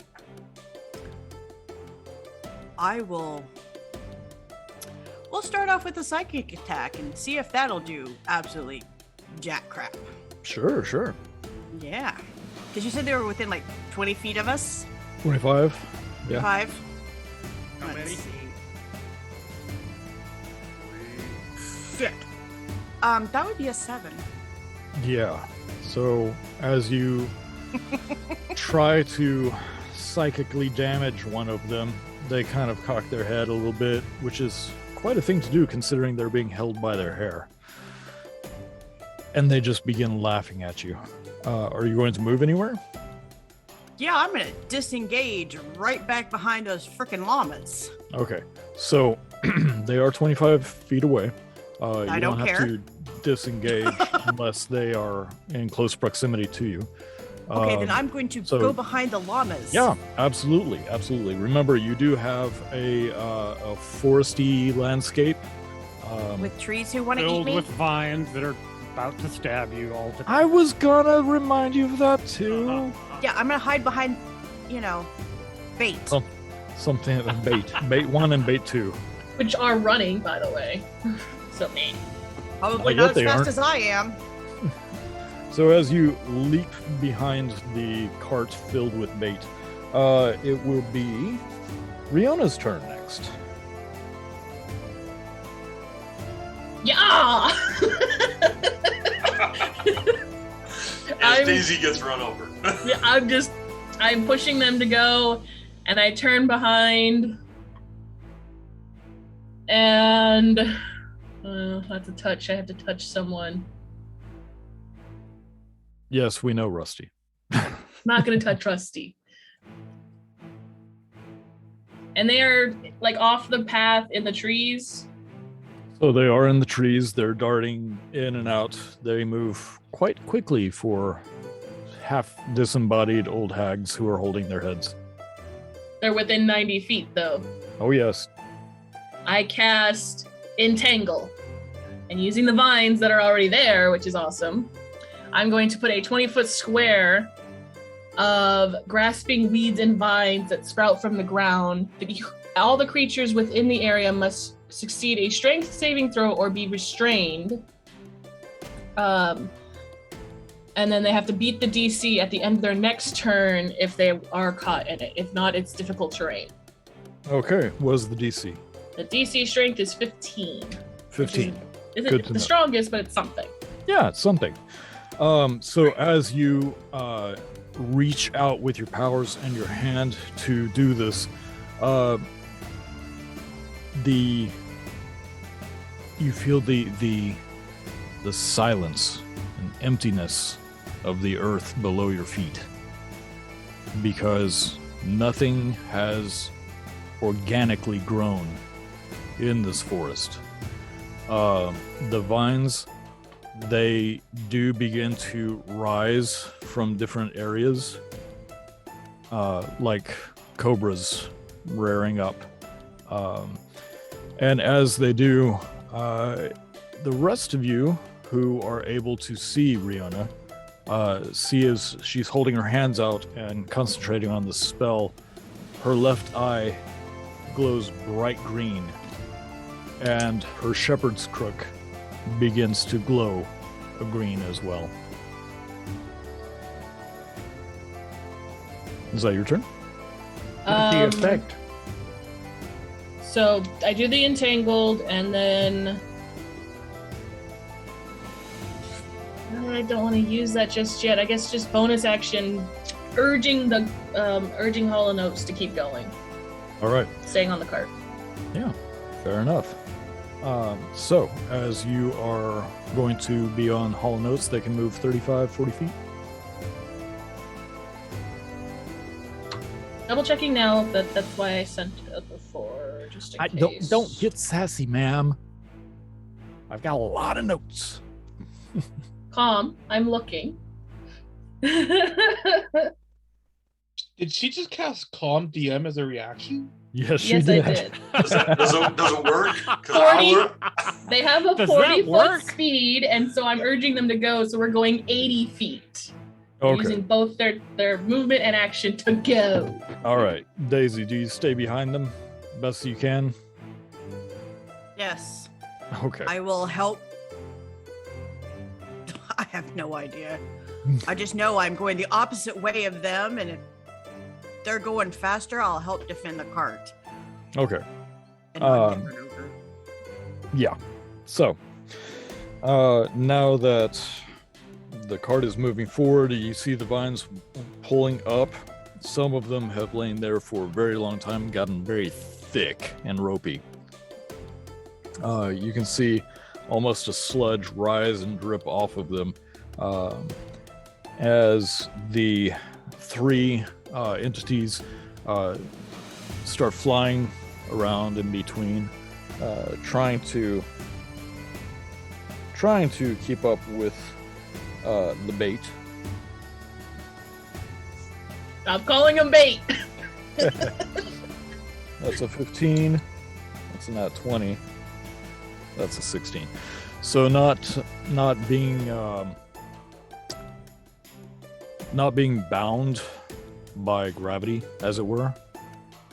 They are zipping along and through the vines, cackling and laughing, one hand firmly clutching the hair on their head, and the other hand just gesticulating wildly.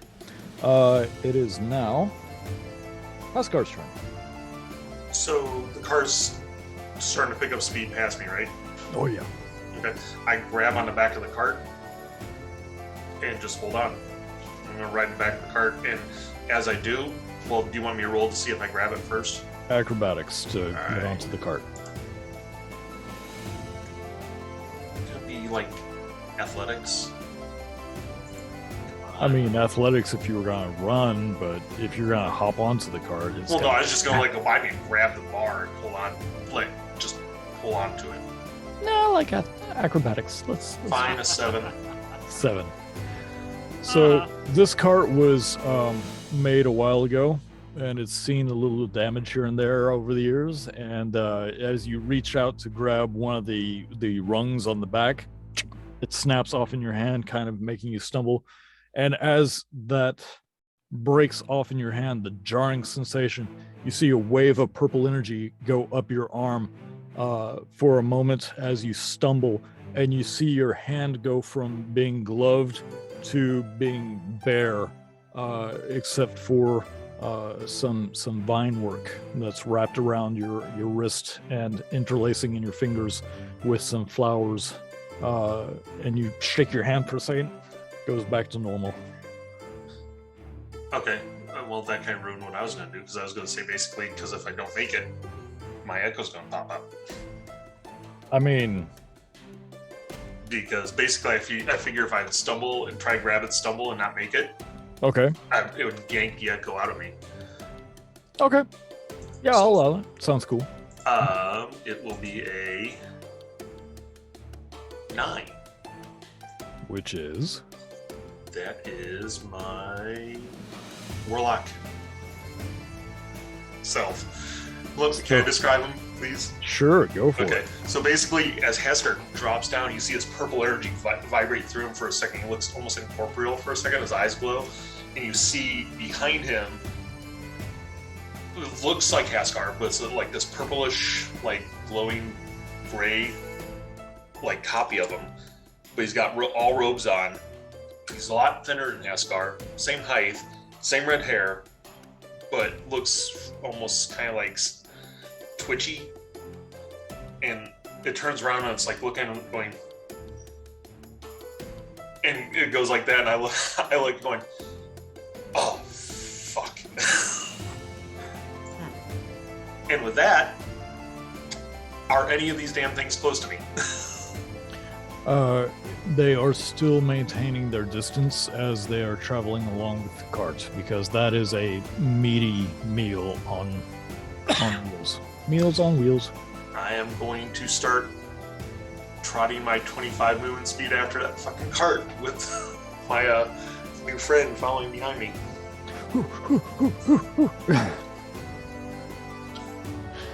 You, Daisy, and a gray version of you running after. Next up will be Torsten.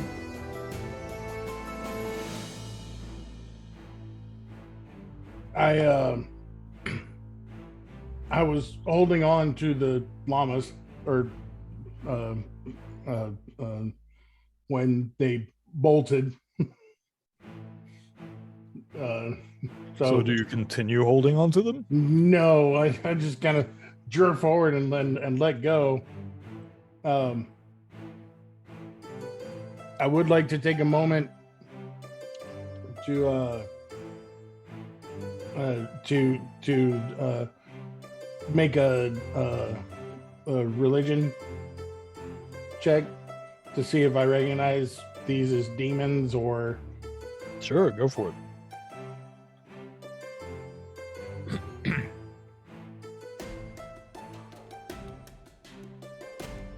$12. You were muted, so I'm reading lips.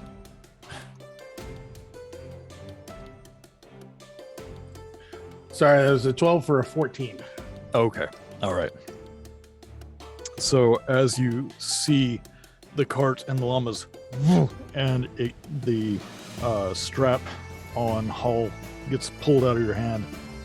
You almost fall as you look at these moving, grotesque old women, withered bodies, spinal columns just sticking out, and their long whipping tails where there should be a pelvis and legs. As they laugh and zoom around, you have read somewhere about hags. These hags don't look like the normal green hag or the dark hags or any of the other hags you've ever heard of, but they definitely adhere to hags. They are alive, but they are abominations. Okay.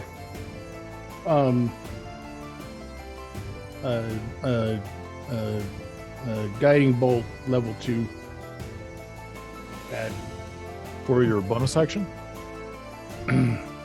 I guess my action was deciding if they're demons or not, huh? Yeah. Okay, fair enough. Then bonus action, Shield of Faith on, well, I guess since everybody's running away from me, on myself.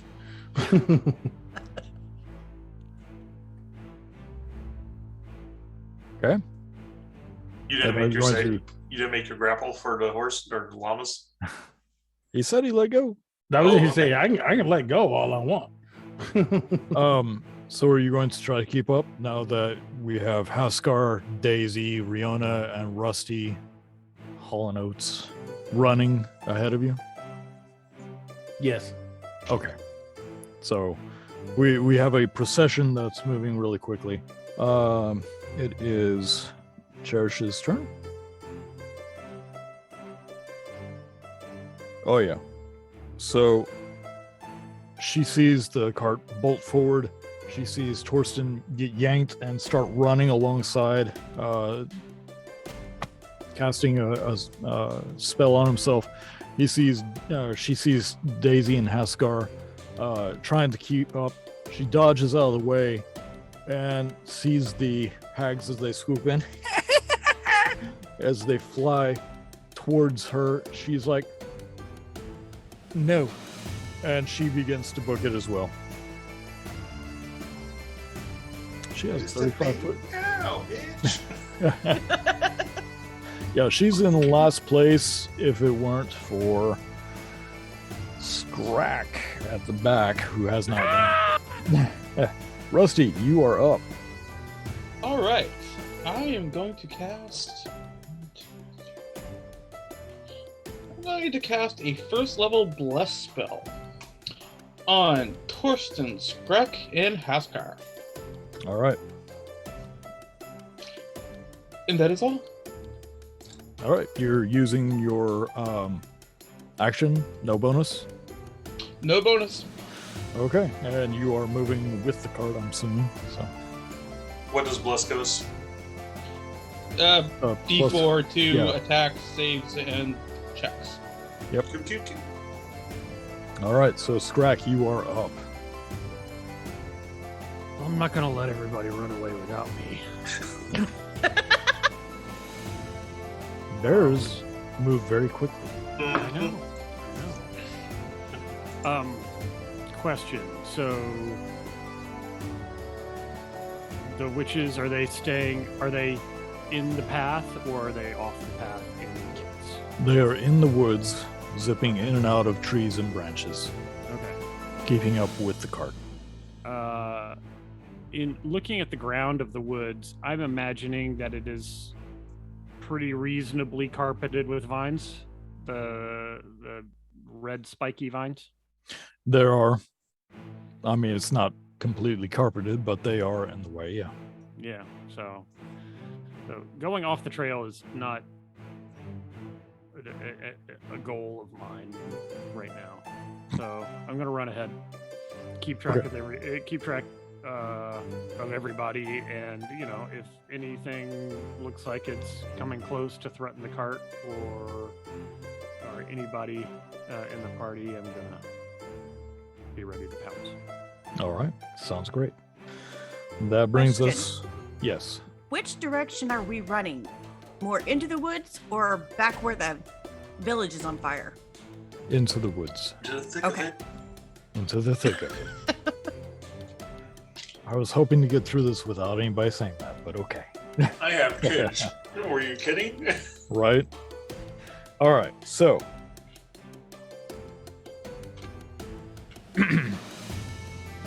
Riona, as you are goading the llamas to run forward, their eyes are getting wild as they're looking all over the place. You've never run them like this with the wagon.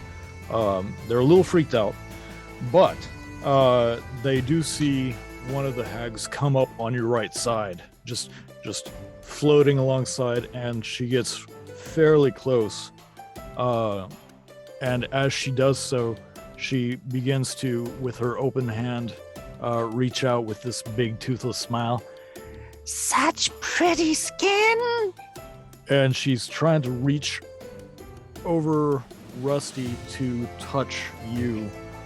Touch. Yes, touch. Let's see. As she reaches, 17. Oh, no, not a 17. I'm sorry. Hang on. No, she does not make that. Don't touch me. So as she's reaching over, you can see her, and she almost touches you. You flinch away, and as you do, you see the nail extend, and some green venom start seeping out of her hand as she laughs and zooms upwards into the branches even more. Is she leaving my melee range?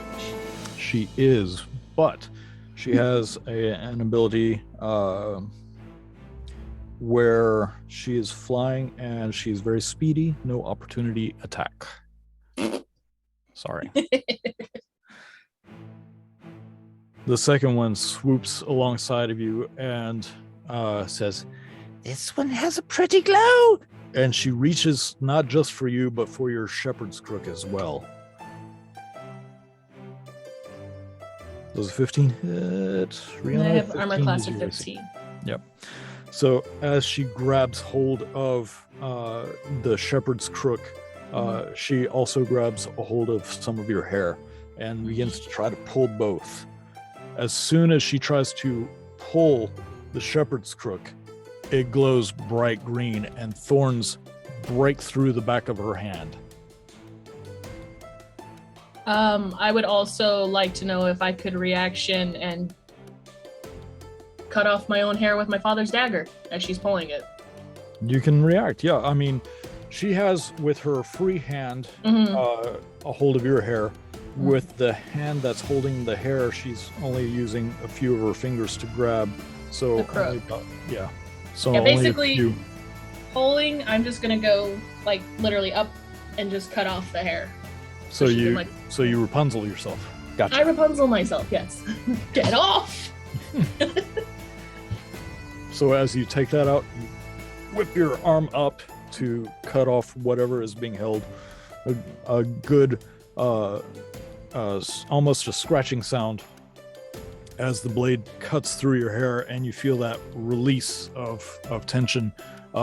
Make a dexterity save for me.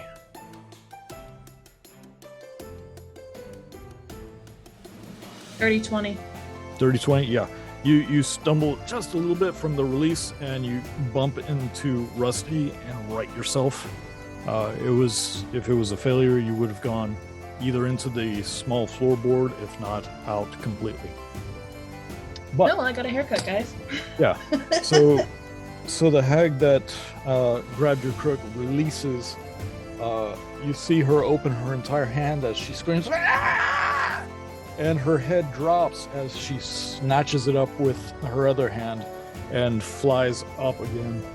The third hag starts swooping down low over Rusty. Bite size is preferable. Rusty, do you have your book in hand?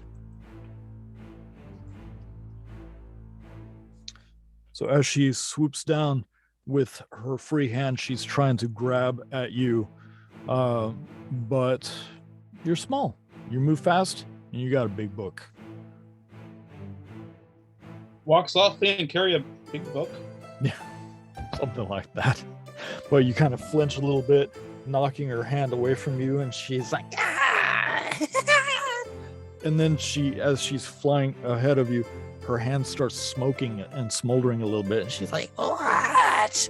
She's gonna take 3 points of damage from your book. Yeah, right, she does. You're like, what? All right, that is there to go. It is top of the turn. Daisy. Okay. What's the closest one to me in proximity? Since they went up, are Yes, they like circling above us? They went forward, and they were dealing with Riona and Rusty. You're running behind the cart, so they've gone up. So they are up about 15, 20 feet, still in that area.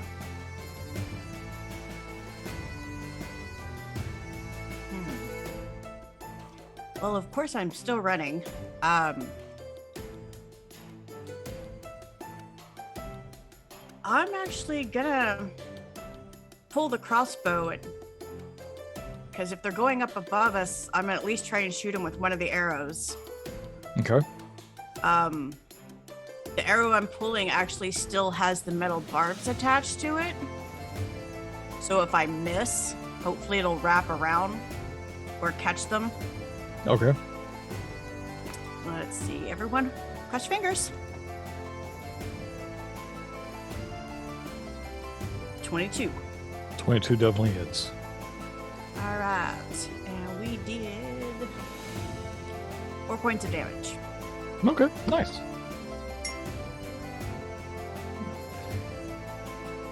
All right, we'll say that is the one to the left, far left. All right, that you go? Yeah, I'm just gonna keep running. All right. Point of order. Riona, are the llamas dashing? E. Okay. That's their whole goal, is they're dashing 80 feet per round. Dashing. Dashing through the woods, running from ugly hags. I can slow down before we get left behind. So, Riona, it is your turn. They are still flying about you. One has a crossbow bolt jabbed up into its rib cage that it screams as it took the damage, and it's trying to pull it, but you can see that as it pulls, the flesh around the rib is being pulled with it. It is stuck in the cage. And since they only have one really good hand to use, but we need you, Riona. I will not count this against your action. I need you to make an animal handling check, please.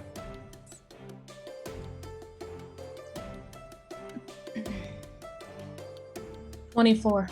24.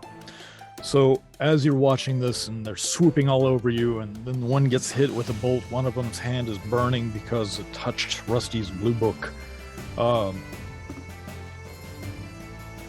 look up and you see trees just flying by you, and the path is still straight, but there are vines still on the ground.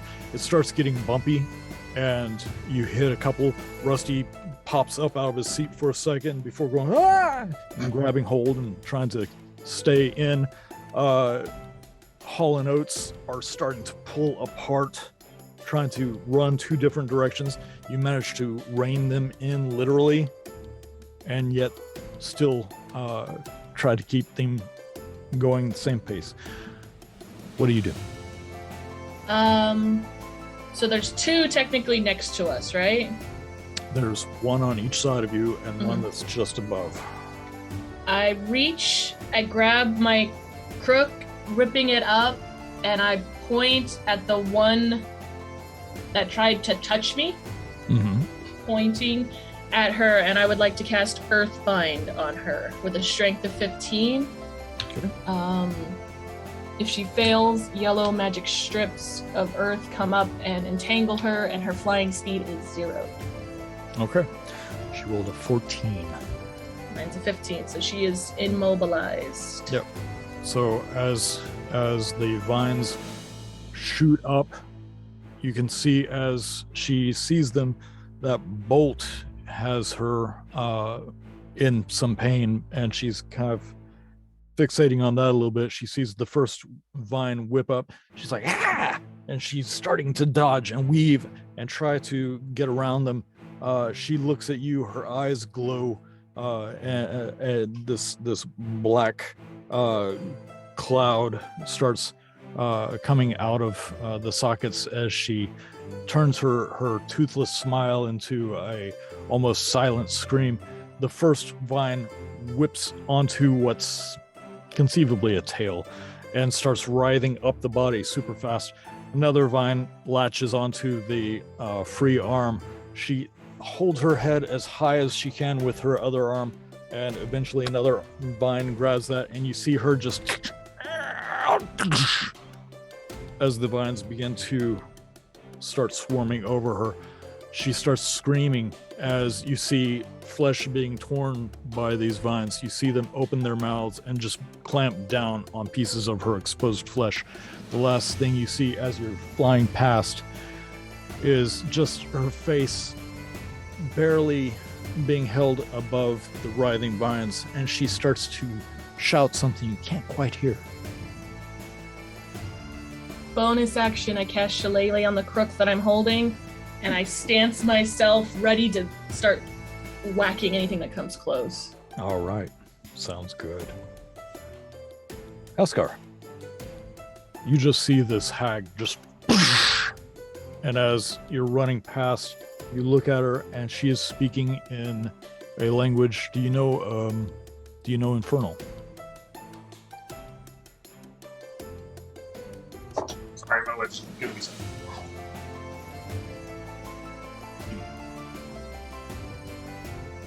I am going to run up and hit her as hard as I can with my ball. Okay. Roll to attack. With advantage because she is Let's see. down.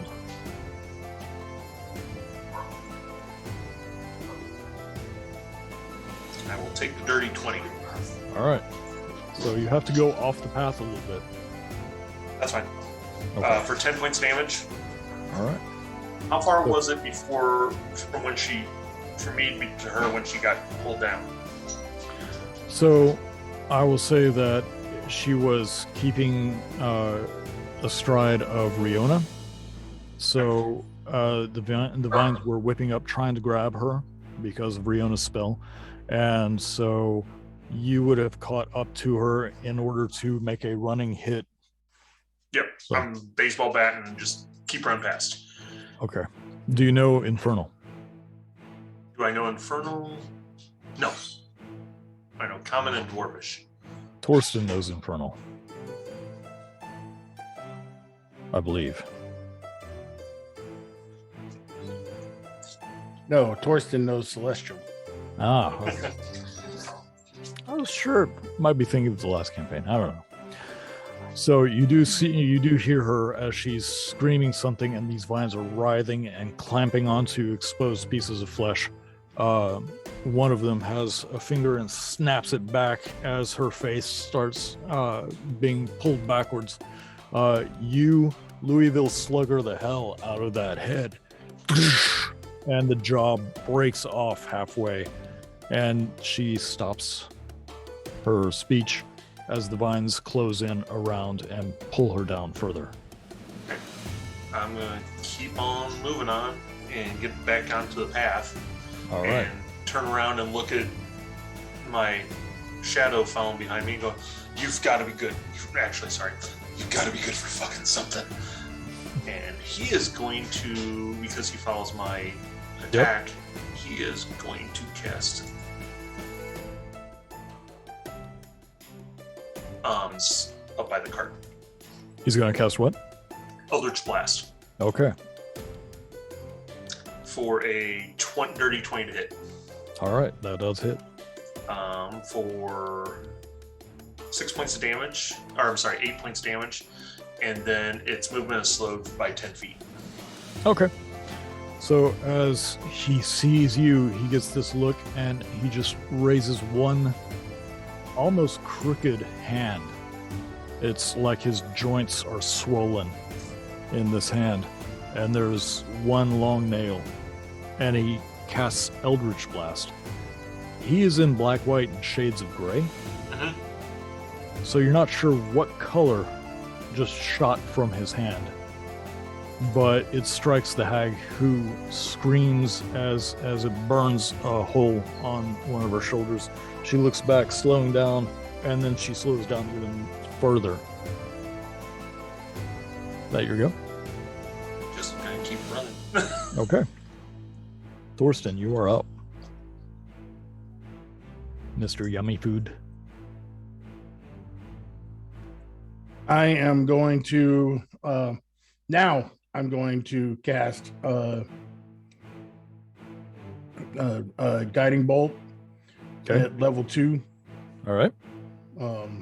At the one that Torsten did not target. Okay.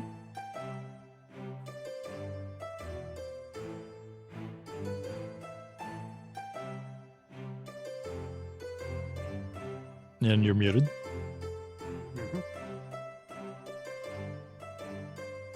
Unless a 10 is magically going to hit, I think I missed it. You do have bless.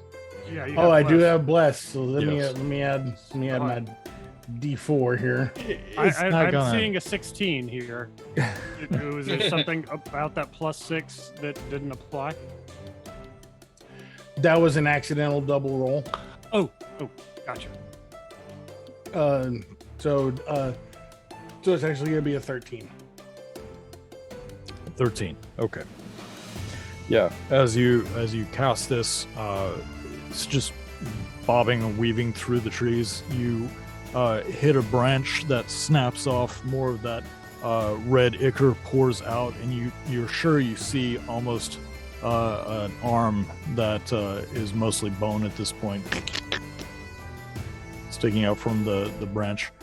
But no, it does not hit. Okay. Then I'm going to bonus action Shield of Faith on Riona. Okay. That means Riona, you get a +2 to your armor class.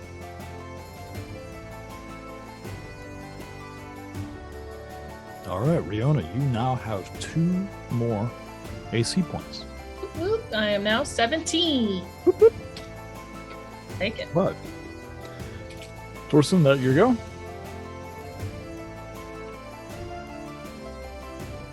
Thorsten? Yes. Okay, thank you. Rusty, you are up. So the hag that is keeping pace with us. I look at it and I hold up my holy symbol and cast Sacred Flame. All right, go for it. So that's a dexterity saving throw, DC 14. DC 14. Yeah, you hit it by a mile. She did not roll well. All right. Ooh. So that's for 8 damage. For 8 damage. 8 radiant damage. That might do extra for them, right? Maybe? Radiant? Come on. There's a light down there. Okay. So as you hold up your holy symbol, which is? It's a amulet of 2 white hands bound in a red lace. Binding. Binding, yeah. So yeah, as you cast it, you feel it warm in your grasp, and as your other hand is still on your book, you feel the warmth from your amulet course down your arm, across your back and go down your other arm into your book. And the book begins to glow. A little bit of a bluish light comes from it. And the hag gets hit by this bolt. And you can see the arm that she's carrying her head in, it bursts into a blue flame. She screams, taking roll for an extra fire damage, please. Roll okay. 2. 2. Okay. So 10 total points. And I will yell out, they don't seem to like radiant damage. Okay. And that's my turn. All right, Scrack. Yeah. What do you really want to do, buddy? Is there anything worth attacking within anywhere close to? You are coming up real close on one of the hags, who is slowed down, but is also making the decision to slow down so she can take on Haskar and Torsten and Daisy. All right. Am I coming up from behind? She is facing you. Oh, okay. All right. I'm gonna. Is she at our level or higher or lower? She's a little higher. She's probably about 15 feet off the ground. All right. Jumping up to grab her. Okay. And try to grapple her to the ground.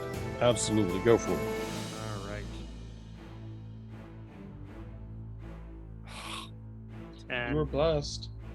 You were blessed. Oh, I'm blessed? Yeah. So it's Yeah. what, a +4? Yep. Or a D4? Plus 1d4. D4. 10. 14. 14 does not hit. Sorry, buddy.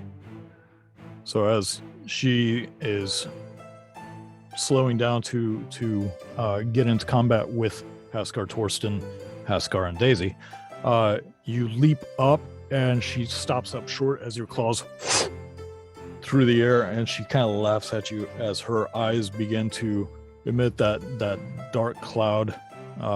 She smiles her bright smile as a reaction.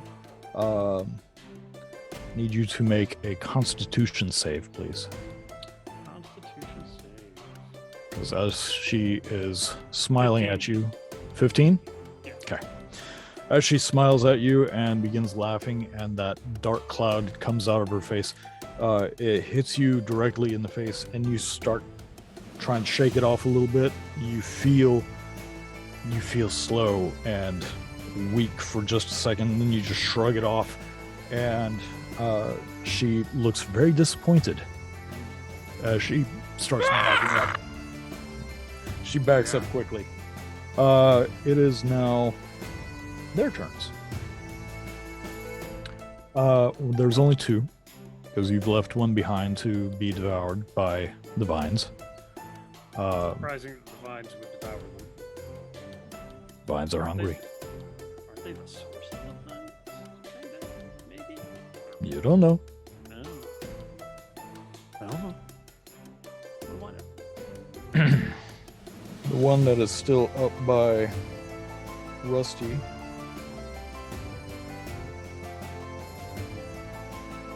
Dirty 20. Shield. Okay. So as she goes in for a swipe with her dripping claws, you cast shield. I cast. You cast that's the name. I cast. Okay.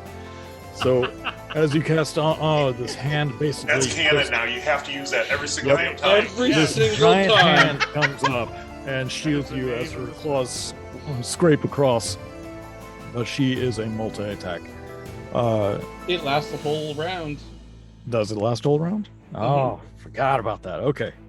So she swipes at it. Her claws spark off of this new weird celestial hand that appears. And she tries to go into it again and bounces off and reverts her flying, trying to find a better vantage point. The one that is back with the others is not happy. She stops slowing down enough to engage with Scrack and almost does a backflip and zooms and flips around where she's right side up again, directly at a Haskar with a 16 attack. Ooh. Not you. Oh, mine? Okay. Poof. He goes, all of a sudden, it just like, you hear the echo go, Yeah. and just disappears. You see as the head is thrust forward, the toothless maw opens up even more, and as it starts to engulf the warlock version of Haskar, first his mohawk, then his forehead. As he looks up in terror, he raises his clawed hand up, and as he fades away, she screams in fury. And she flies up as high as she can go into the canopy. Brings us up to Daisy.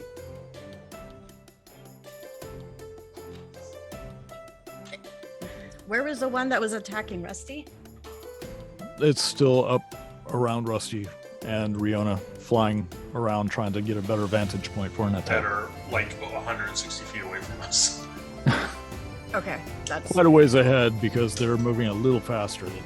She doesn't like the giant hand that popped up.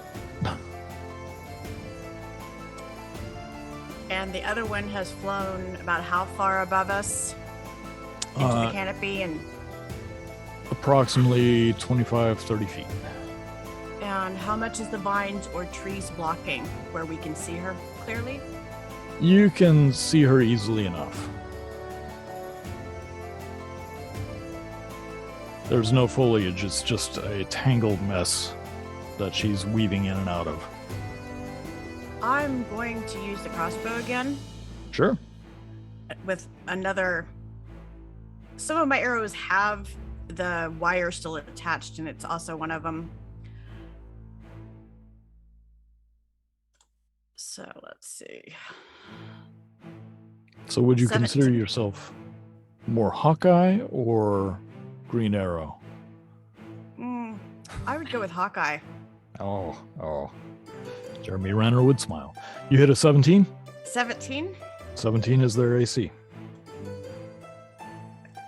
As I hit.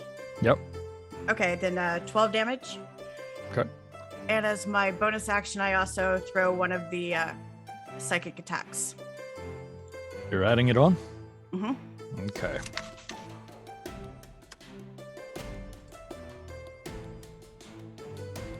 Uh, 14, and that one missed. Missed.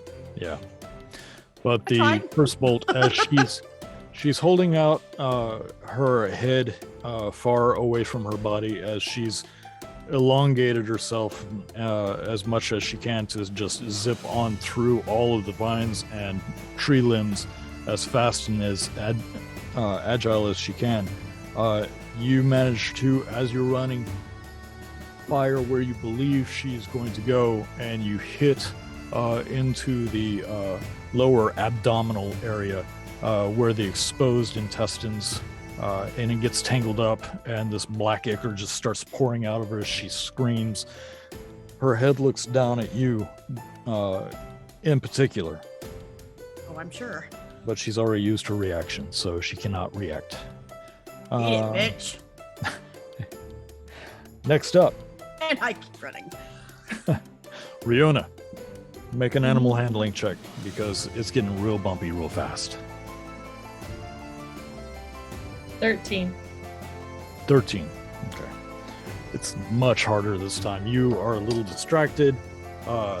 You are bouncing over a thicker amount of brambled vines, and you can feel as it loops around one of the wheels on the cart and snaps because of the force of the speed that you're going. The llamas are not happy, but they keep pace. They are. If a llama could sweat profusely, you would see them sweating profusely. Their eyes, there's a whole lot of white on those eyes. But what are you doing this turn? So I'm standing up holding my crook. How close is she to me? I'd say probably flying 10 feet because she wants to make an attack. So theoretically, if I jump up, I would be within 5 feet of her, correct? Yeah, with your crook is... Oh, no. I'm not trying to use my crook. If anything, my crook would be used to hold on to her as I pull her closer to me. Okay. Roll your attack. I am going to use Primal Savage, my cantrip. I channel my primal magic, and my teeth and fingernails grow sharp and long, and I jump up, and I'm going to bite the hell out of this woman. All right. And claw her if I actually can hit her. Roll your attack. Nope, with an 11. No. Yeah. As you prepare to jump up, the cart bounces against one of the thicker vines, and it takes a lot of your momentum out as you try to steady yourself instead. She swoops down, and as a reaction... So you want to touch me then? Touch me.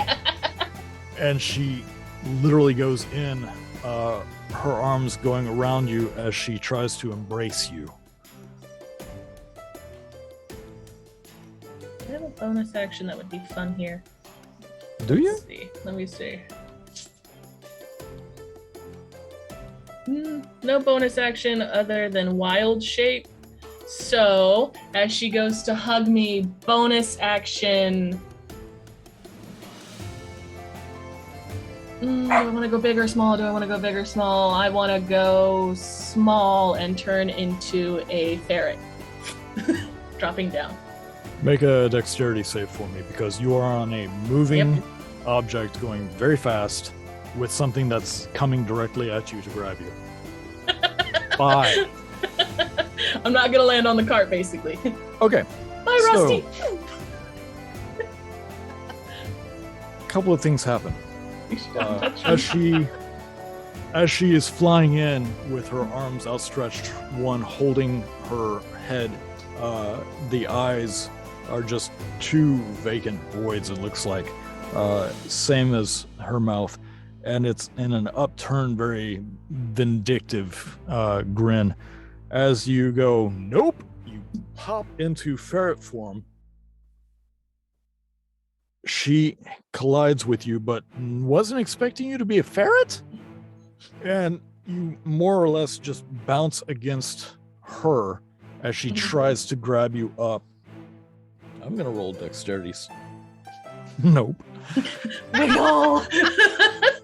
So as you bounce against her, you do make contact. I do need you to roll a Constitution save, please. 18.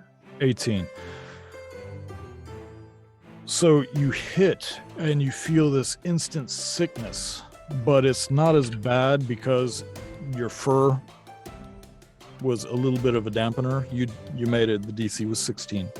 You only take 5 points of damage, which immediately pops you back into your normal form.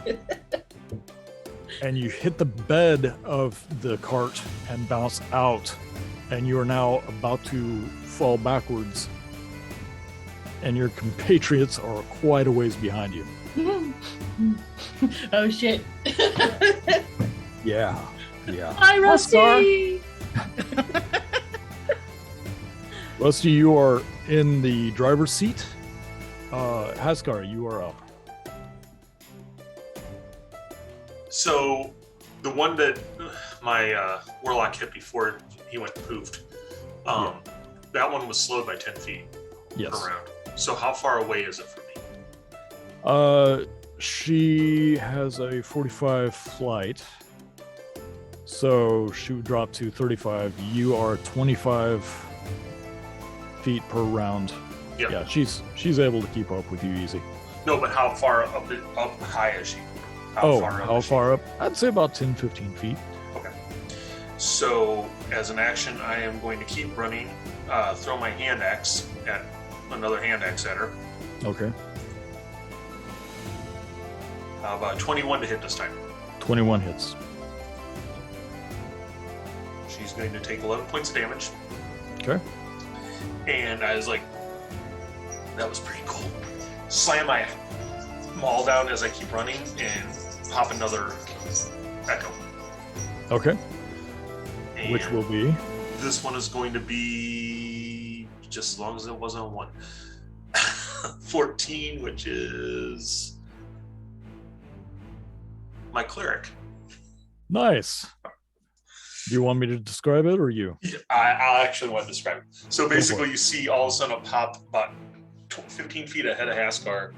You see this guy looks like Haskar, but like this grayish blue echo of him, all in white robes, what look like white robes, kind of, in fully plate metal, and carrying a mace and a shield, and he's kind of like looking around going. And As he sees all of you running at him. And so he's going to be 15 feet ahead of me, and I'm going to just tell him, keep running. And because I see Riona fall off the cart and just beelining to go help her. Not all the way off yet. I'm okay, I'm watching Riona fall off in slow motion off this cart. And yeah, I'm just gonna throw my hand axe and just keep going after her. Okay. Whew. Thorsten.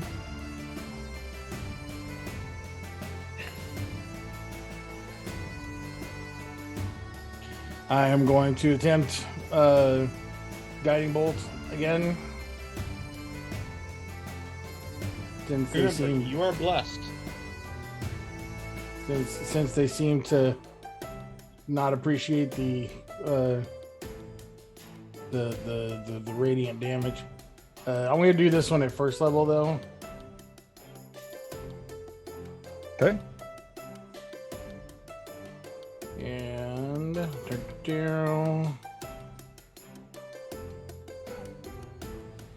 that's a natural 20. Nice. The energy starts crackling around your hand. You just feel it. You know it's gonna hit this time. God damn it. May the light may the light take you, abomination. And 8d6 damage, 21. 8d6. You got a 21? Yeah, right? Okay. Total BS. No, it's good. It's good. You see the arm that's holding the head. As you say this and you fire off your spell, you see the energy hit right at the elbow joints, snapping it and burning away, and she screams as her body swoops in to try to catch her head.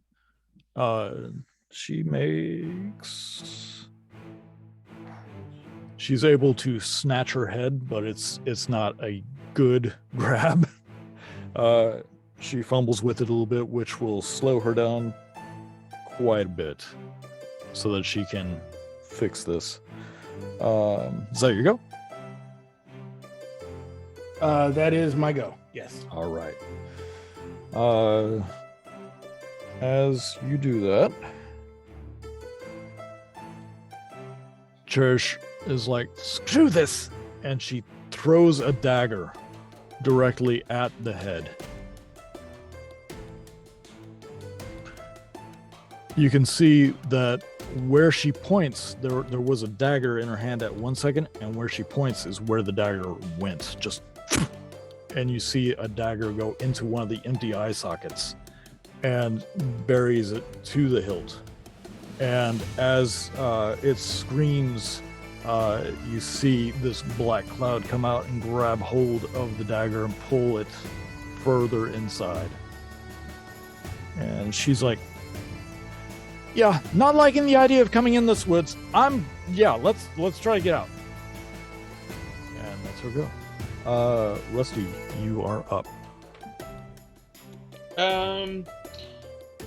So there's one basically right next to me, right? There is one flying around you, yeah. Okay. I'm gonna do Sacred Flame again. Okay.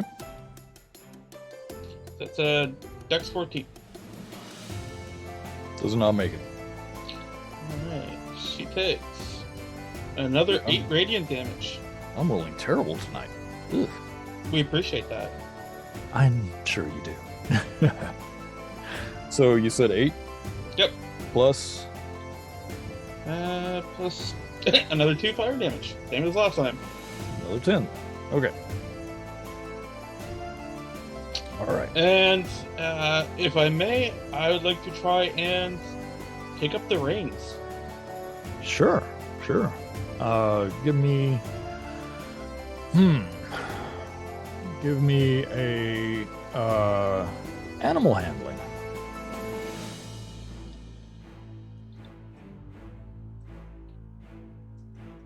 That's an 8. That's an 8. So as you go to pick up the reins, you step forward just a little bit to kneel on this moving cart. It bounces a little bit over some of these vines, and the reins slip down off of the cart in between the two llamas as they scream and start trying to separate out.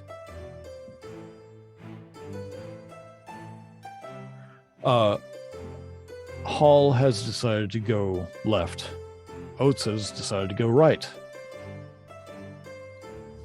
They collide in the center, trip over themselves.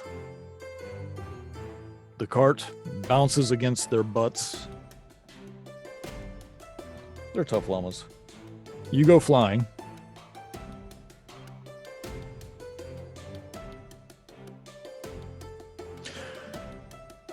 And as you're being thrown into the air, it is Scrack's turn.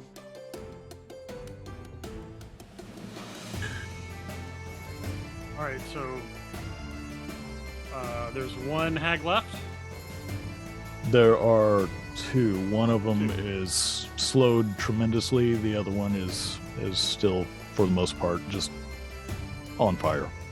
Well, I'll go after the one that is slowed tremendously. Okay. All right, do I? Yeah, just gonna attack. All right. 20, dirty 20. Dirty 20. So it is about 15, possibly even 20. You see that there is a large boulder sticking out of the ground. You run up and you leap off of it, Michael Jordan style, and you rake your claws across its abdomen. It screams as black viscous, blah, blah, blah, blah. 11 points of damage. And it takes a whole whopping 11 points of damage. All right. She ain't happy. She's got a... Well, no, she doesn't have a barbed bolt in her gut anymore. You took that out with that scrape. So we will add... Oh, and I'm blessed. Does that give me any damage bonus? No, it does not, unfortunately. But yeah, she has tried to right herself to get better grip onto her head, and you've just ripped everything out of her midsection. She's looking a little rough, looking a little bloodied, a lot bloodied actually. Grab my hand axe. It's just still like in the clavicle area. All right, so Scrack, need you make a Constitution saving throw, please? And the D4 does add to this. Yes. Oh, so I rolled a 13. Yeah, that'll do it. It's a so 17. DC is 16. As you had ripped into her physically, the black viscous fluid on your claws and your forearm, you feel marginally weaker as a pain of almost rapid decay courses through you for a second for only 5 points damage. Loving that bless. Bless is pretty good. Yeah. Loving it. As you do this, it is the hag's turn. We'll start with the one that's near Scrack. She's like, too much difficulty for a morsel. I will wear you instead. As she begins circling as fast as she can above Scrack. Scrack, can you roll a dexterity save for me? DC 16. I get a 13. Did you add bless? Oh, no, I didn't have bless. Oh, let's roll. 16. 16 on the dot? Yep. All right. So as she starts spinning around, circling faster and faster, you do see a black cloud begin to fill the space that she's flying around. And a little bit of light, and then as a lightning bolt hits you, you take 14 damage.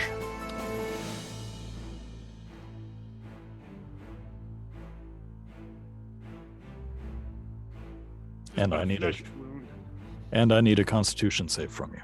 Oh God, how many of these con saves? 8. Don't forget bless. Yep. 17. 17, good. 14 plus 3. So where the lightning, this bolt of energy hits you, you do get singed a bit, taking some damage. You do notice, though, that where the blackened flesh is, where it's burned away some of your fur, you do see small green tendrils of plant starting to sprout from that wound. That's 3 saving throws in a row I would have failed, but for the bless. Hey, comes in handy. Digging it. If only we had more clerics. If only. Dorsten's like, shut up. We can make a whole group of clerics and really piss off Justin. I'm not the blessing type. I'm more the smiting type. You're fine. But the other one sees all this happening from a distance as she's keeping up with Rusty. She decides that she's going to catch you, Rusty. She can certainly try. She rolled a 16 plus 3. Okay. Is So- it rolling for armor class or? I would say yes for armor class. So I could shield that? His shield's still up, but what's your shield? It's a plus No, 5. no, my shield would now be down from the last time. As a Oh. reaction? You've already used your reaction, didn't you? Well, if I've used my reaction, shield's still up. If I haven't used it, then I can use it. It's up till the end of his turn. Next That's turn. right. Ah, freaking magic users. So as And anyone aiming for the one that I hit with my guiding bolt, anyone aiming for that one gets advantage until its next turn. No, just one time. First shot to hit it has advantage. The first person after me to hit it gets advantage. which I believe Haskar did.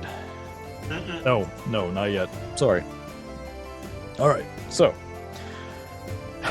as this hag opens her arms up, trying to grab hold of you, much like you saw her go for Riona, this hand just swerves around and she collides against it, bouncing off.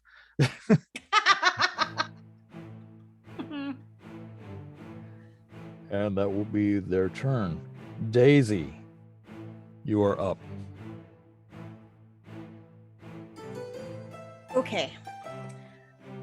So the one that's chasing Rusty is way too far away.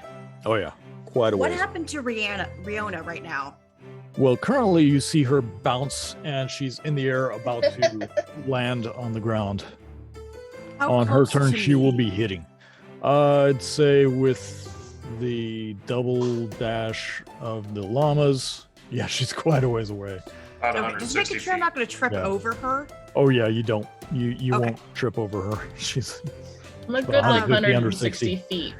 yeah. And the one that absorbed the knife, is that the one messing with Rusty, or is that the one that's closer to us? That's the one closer to you. And about how far away? She is currently slowed down to keep pace above Scrack and is circling above him. So behind you. Okay. You're a hag sandwich. Yeah. We'll go with the crossbow because it's worked for me so far. Okay.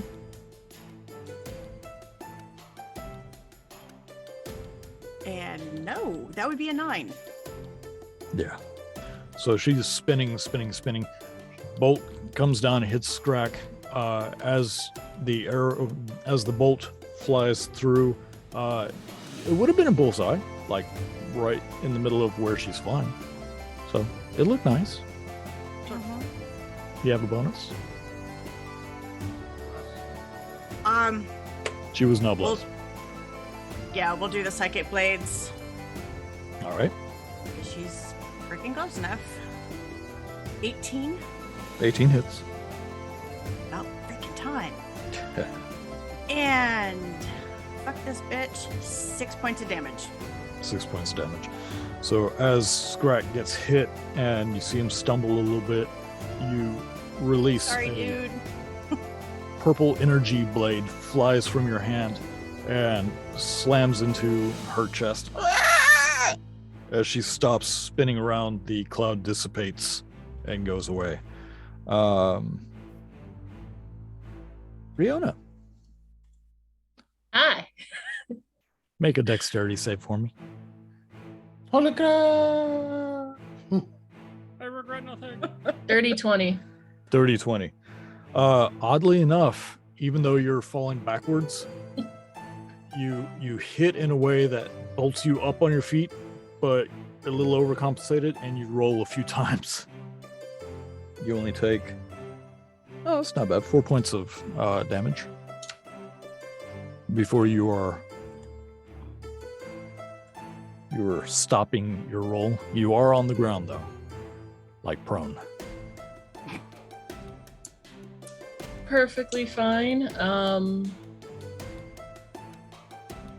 And you do get to see the cart go ass over tea kettle. Mhm. Take out the llamas. Don't remind me right now. How far away is she from me? The one that was attacking Rusty, Yeah.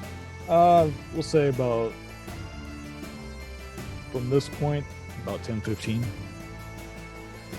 How is this one looking? I mean, I know they didn't look great to start with, but Yeah, she we'll get to that on your turn.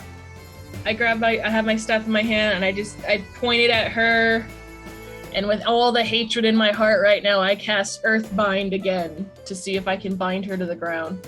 So cute little fuzzy bunnies erupt from Hate-filled buddies. Hate-filled. Angry. I got short hair now. I'm angry angry. buddies. Not all of it, just that one bit. Big ass chunk.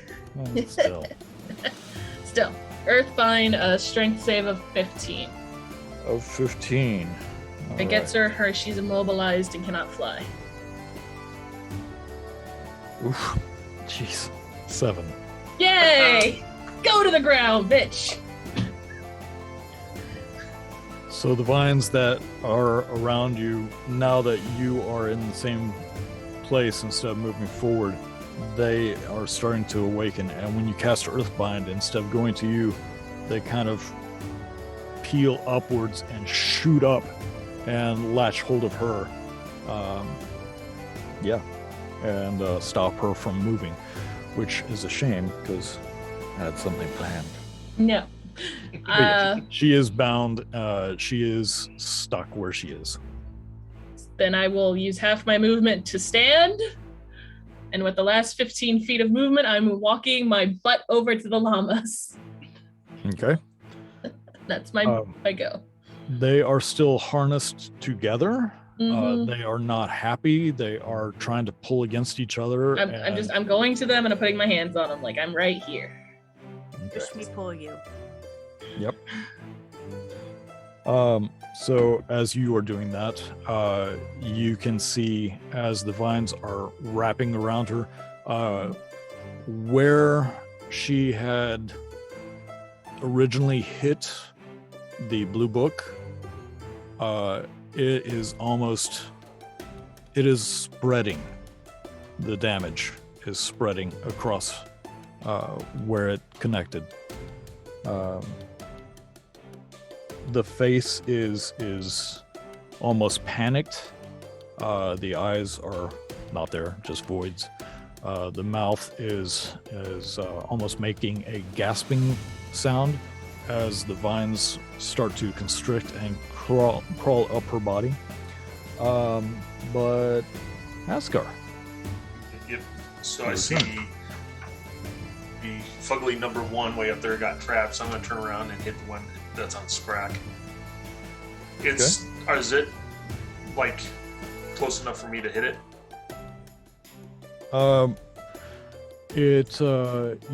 It stopped when it got hit. Okay. So yeah. So I'm behind her.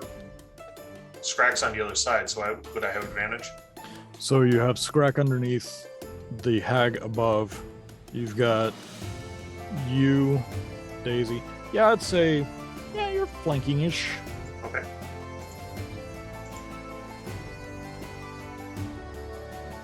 Three-dimensional chess, ladies and gentlemen. 22 Three-dimensional chess. 22? Yeah. Yeah, that hits.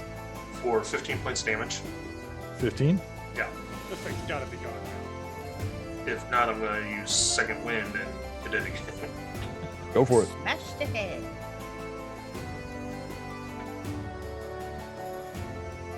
What are you hitting her with? My maul. Okay. 23 to hit 23 hits. for another 15 points damage. Okay. She's So all she squishy. she had stopped when she got the psychic dagger in the breastbone, and when she stopped, the cloud dissipated immediately.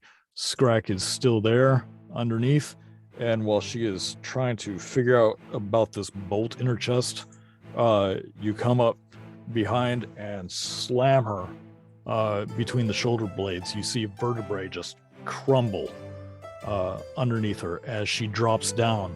Doesn't quite hit the ground, but she's just above it as her free hand stops her momentum. Her head twists around in her hand, and she growls at you as you raise it again and slam it down on the head itself, crushing it between your maul and the earth.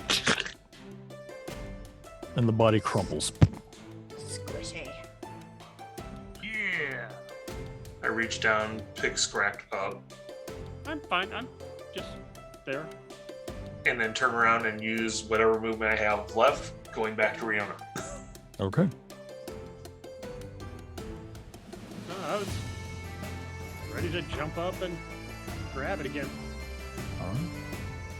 Torsten, make a nest. Torsten, you are up. Any of them, any surviving ugliness? Yep.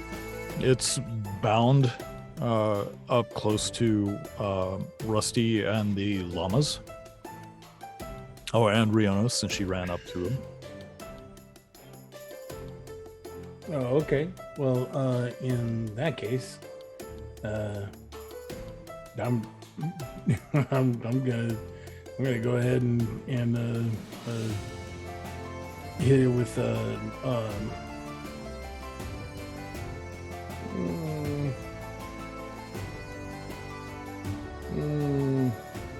pretty far away, dude. Yeah, you're still about 90 to 100 feet away. Oh, guiding bolt's 120 feet. Okay. Just So- oh, I was 90 feet? Is that all? He's gonna It's roll a fast. 10 plus his spellcasting modifier. Right.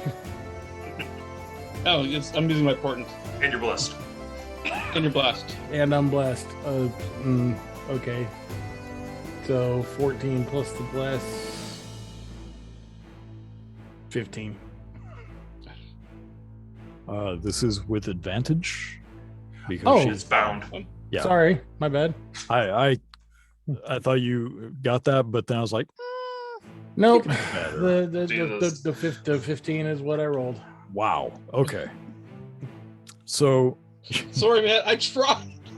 you throw out this energy and you see a vine go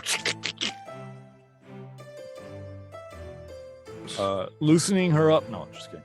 Yeah, right? But if that's your go, Mr. Torsten, Cherish goes. Yeah, she misses terribly as well. She threw it and didn't see that branch there. So it is now Rusty's turn. Dexterity saving throw. Come on, tripod. How's the 19 suit? Yeah. 19 is beautiful. I'm jump devil and said bugga bugga bugga. Those of you who see Rusty fly off, he's going forward. He's going forward. He sees his book, reaches out and grabs it, I use my tail to help balance me. flips through it a little bit, looks like he's studying as he gets under, and then lands backwards as his feet go. He's like, huh. Superhero pose. Yeah. So I'm gonna turn back to it, hold up my symbol again, and this time I'm casting Guiding Bolt. All right, go for it. So is that with advantage because it's Oh, absolutely. It's still bound. Burn the witch. that's a 24 to hit. Burn her! Burn the witch! For 15 sparkly damage. Oh, nice. Oh yeah. Her skin lights on fire. She screams. The sparkly damage flames catch the vines and begins to spread across the vines as well. She's not quite dead yet, but she's looking really rough. And is that your go? Let me look real quick. See what do I have for bonus actions? Yeah. Do I have anything? No, I do not. That's my day. Okay. Scratch. How far away is this last tag? Oh, she's a good from you, probably about 90, 100. In the path or off the path? She is ahead on the path. All right, gotta run ahead. All right, 35 feet. 35 feet. Actually, I'll dash. Okay, 70 I'll be feet. This turn, so 70 feet. All right. All right. That being said, Daisy, still moving forward. Tearing down the world. Still moving forward. She's within 100. Yes. We're gonna do the crossbow one last time Okay. because that's the only thing that'll probably hit her. 15. 15 misses. Did you do it with advantage? No. Did I have Bound. advantage? Yeah, she's Bound. bound. She can't move. Oh, no, I did not. Roll one more time. We're gonna go with 15. Oh, Phew. much like the other vine, it's the one that was being just completely shredded by flames. You see as the bolt hits it, goes through it, sticks, and is like right there at her head, not quite making contact. But Riona, can you make an animal handling check, please?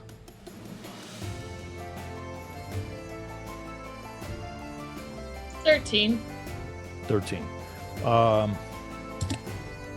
Who do you have a hold of? I would get a hold of Oates. Oates first, because he was on. I walked around. Yeah, it would be Oates first. Okay. So Oates is calming down a little bit, but he keeps getting yanked by Hall.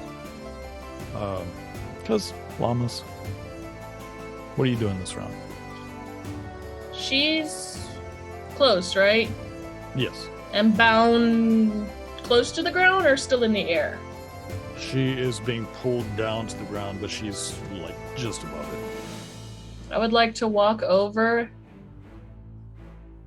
using Primal Savage again, and I would like to rip the head out of that hand. Okay.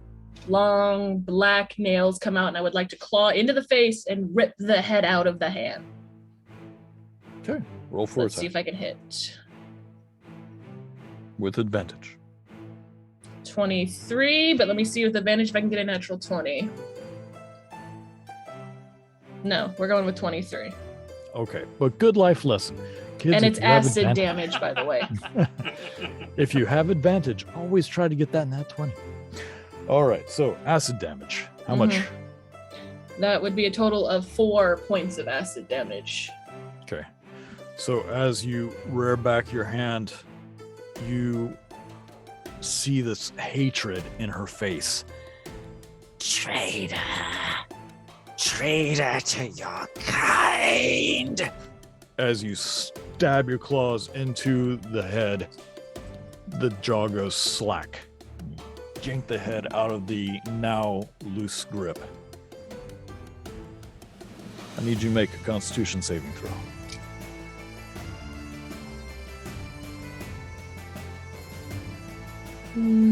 I was in shock, so I only did a 6. You're like, what? As Like- you're holding this head. Yeah, just nails sticking out like. You feel a searing in your hands as your flesh begins to wrinkle and wither a bit. Take 10 points damage, please. With that, I will fling it off into the woods. Okay. You see a vine just Thank you. Sharp teeth, long claws. I'm gonna go try to calm down Hall. It's on time. okay, that's gonna be weird. But Haskar, you and Haskar are up. Alright, I am going to dash my whole 50 feet, but then I'm going to be really mad because he's actually still behind me. Because when I stopped to turn around and smushed the other one, he was back the other way. So I'm going to bonus action teleport because I'm just thinking about how to get her, but I'm like 15 feet shy of my full speed for dash. So I'll teleport 30 feet to where he is. So I'll cover 65 feet. Yeah, so anyone who might see this, it's a weird thing. You see one Haskar, the one you're familiar with, and all of his rough and gruffness. And then you see this pristine white-clad armored Haskar. His mohawk is not the unruly, shaggy mohawk, but it is actually braided tight to the scalp and ends in a small tail. You see this look of surprise come over his face for a second, and then harden as from the eyes outward, it turns into the Haskar you're familiar with. And the other body that was the Haskar you know starts turning into that Haskar. Oh, with a weird purplish glow around me. So weird. And that's my full trick, my full thing. Because I didn't see her like disembowel the head because it's on the other side of the cart. Yeah. All right, Torsten, you're up. Are we out of Are we out of battle? Acts. Not yet. Oh, I thought we killed him. Do I? That's never a good thing. Is there a living hag around? Not that you're aware of. Okay, well then I'm going to run to catch up with the cart. Okay. Make sure everybody's okay. Okay. All right. So withholding action. You're holding your action for. Holding a spell action in case I need to cast in case something else attacks us. Okay. All right. So as you are all still trying to catch up with Riona and Rusty, you see. Let's see who would be by her. Torsten and Haskar and Skrak. No, not regular Torsten. Daisy.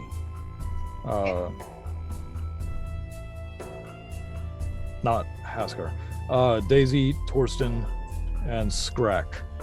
As you are running forward, you see that Cherish has stopped. She is still holding a torch in one hand. As she reaches for a dagger, you see, as just under a collarbone, a gout of blood shoot out, and a surprised look as there is a vine that is sticking out of her chest. She looks down at it. Oh, hell.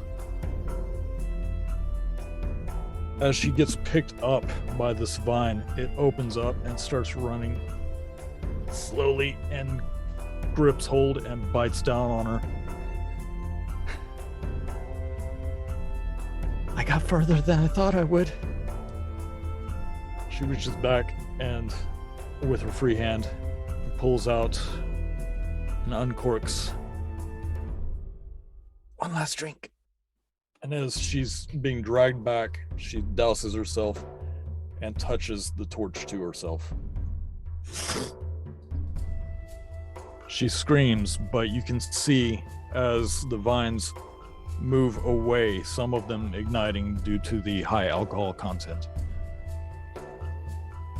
And she is dragged into the woods. Good fire gets started there.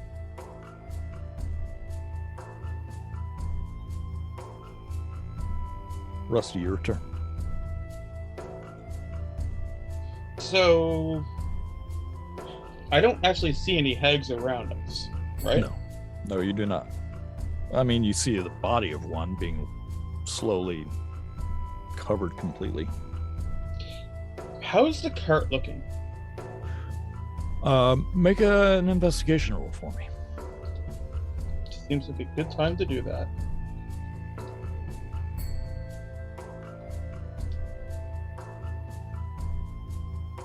13.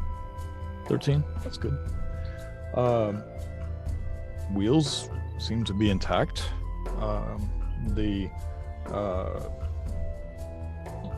The setup of the harness is still intact, and in fact, Hall and Oates are still tied down to it. But the cart is on its side, and the axle is broken. Was that my action? Meh. Okay. I'm going to start casting mending on the broken axle, which takes 1 minute. It does. You're going to have to realign it. We're all out of combat now, yes? We're still in initiative now. You are still in initiative. We're fighting something we don't know yet. Well, we've obviously run off of the path. I stayed on the path. No, I'm on the we're still on path as far as I'm We're aware. still on the path. So we are still on initiative. But if anybody would like to make a perception roll. I would love You to make are a perception calling roll. my name. I'm busy. I'm not going to because I'm a little preoccupied. Yeah, I got a 9. 17. 22. Nice. All right.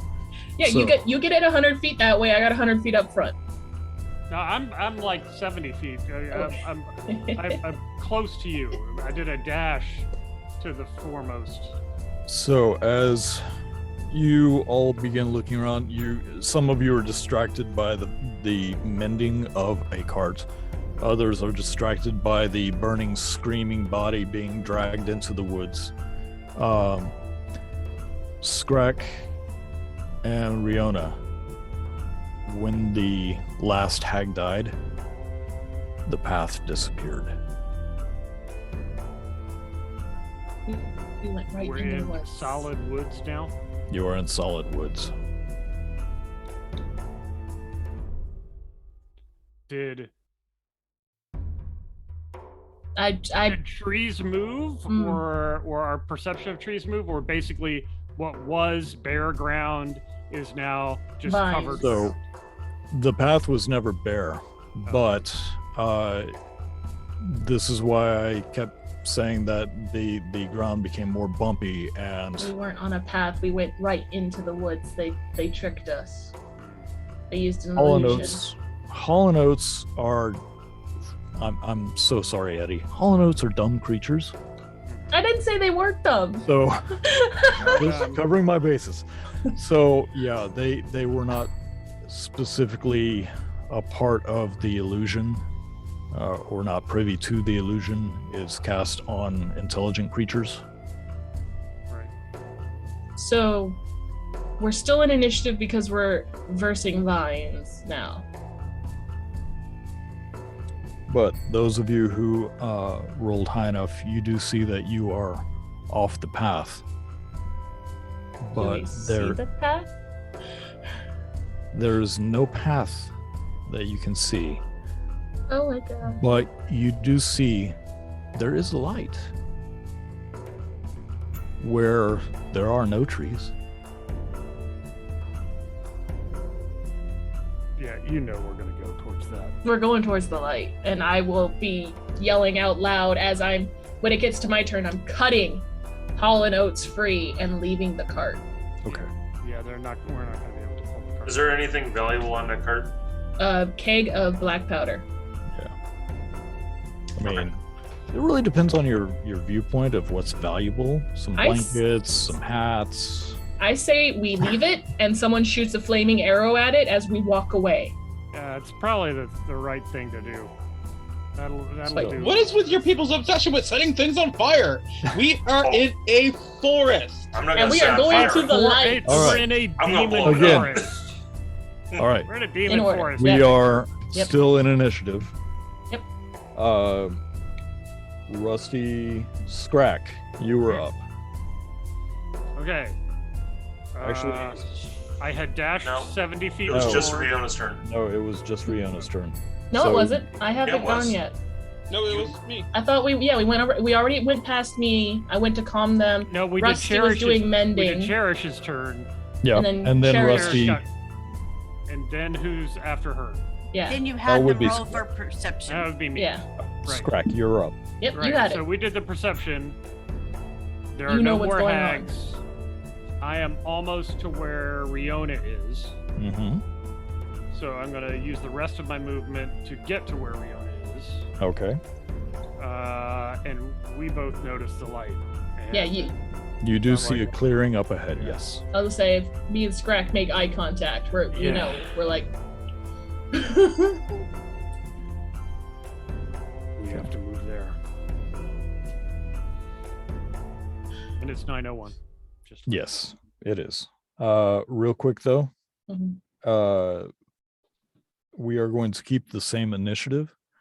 Skrak, as you and Riona look past the trees, the ground is nothing but vines interlocking, spreading all over the place. But you do finally find the source. One 50 some odd foot, very large black weeping willow with the sickly white tendrils coming from the branches. We're gonna use that black powder to blow that damn thing up. And that is where we're going to leave it for the night. All right. Just making eye contact with Scrack and just trying to mentally tell him, we need to run. We need to run. Run, Owlbear, run. I'm not that scared. Oh, which Scrack gets to see me in my primal form with sharp teeth and claws. Rawr. All right, folks. That was good Well, fun. ladies and gentlemen, we are going to be in initiative when we come back next week. Hopefully it won't be too terrible. Oh, we just have to wait a week. Yeah. Yeah. That's the terrible part. That's the terrible part. Anyway, like, share, subscribe. Check us out on all the things. We love your faces. Nothing you can do about it. Have a good week. Bye, guys. Peace.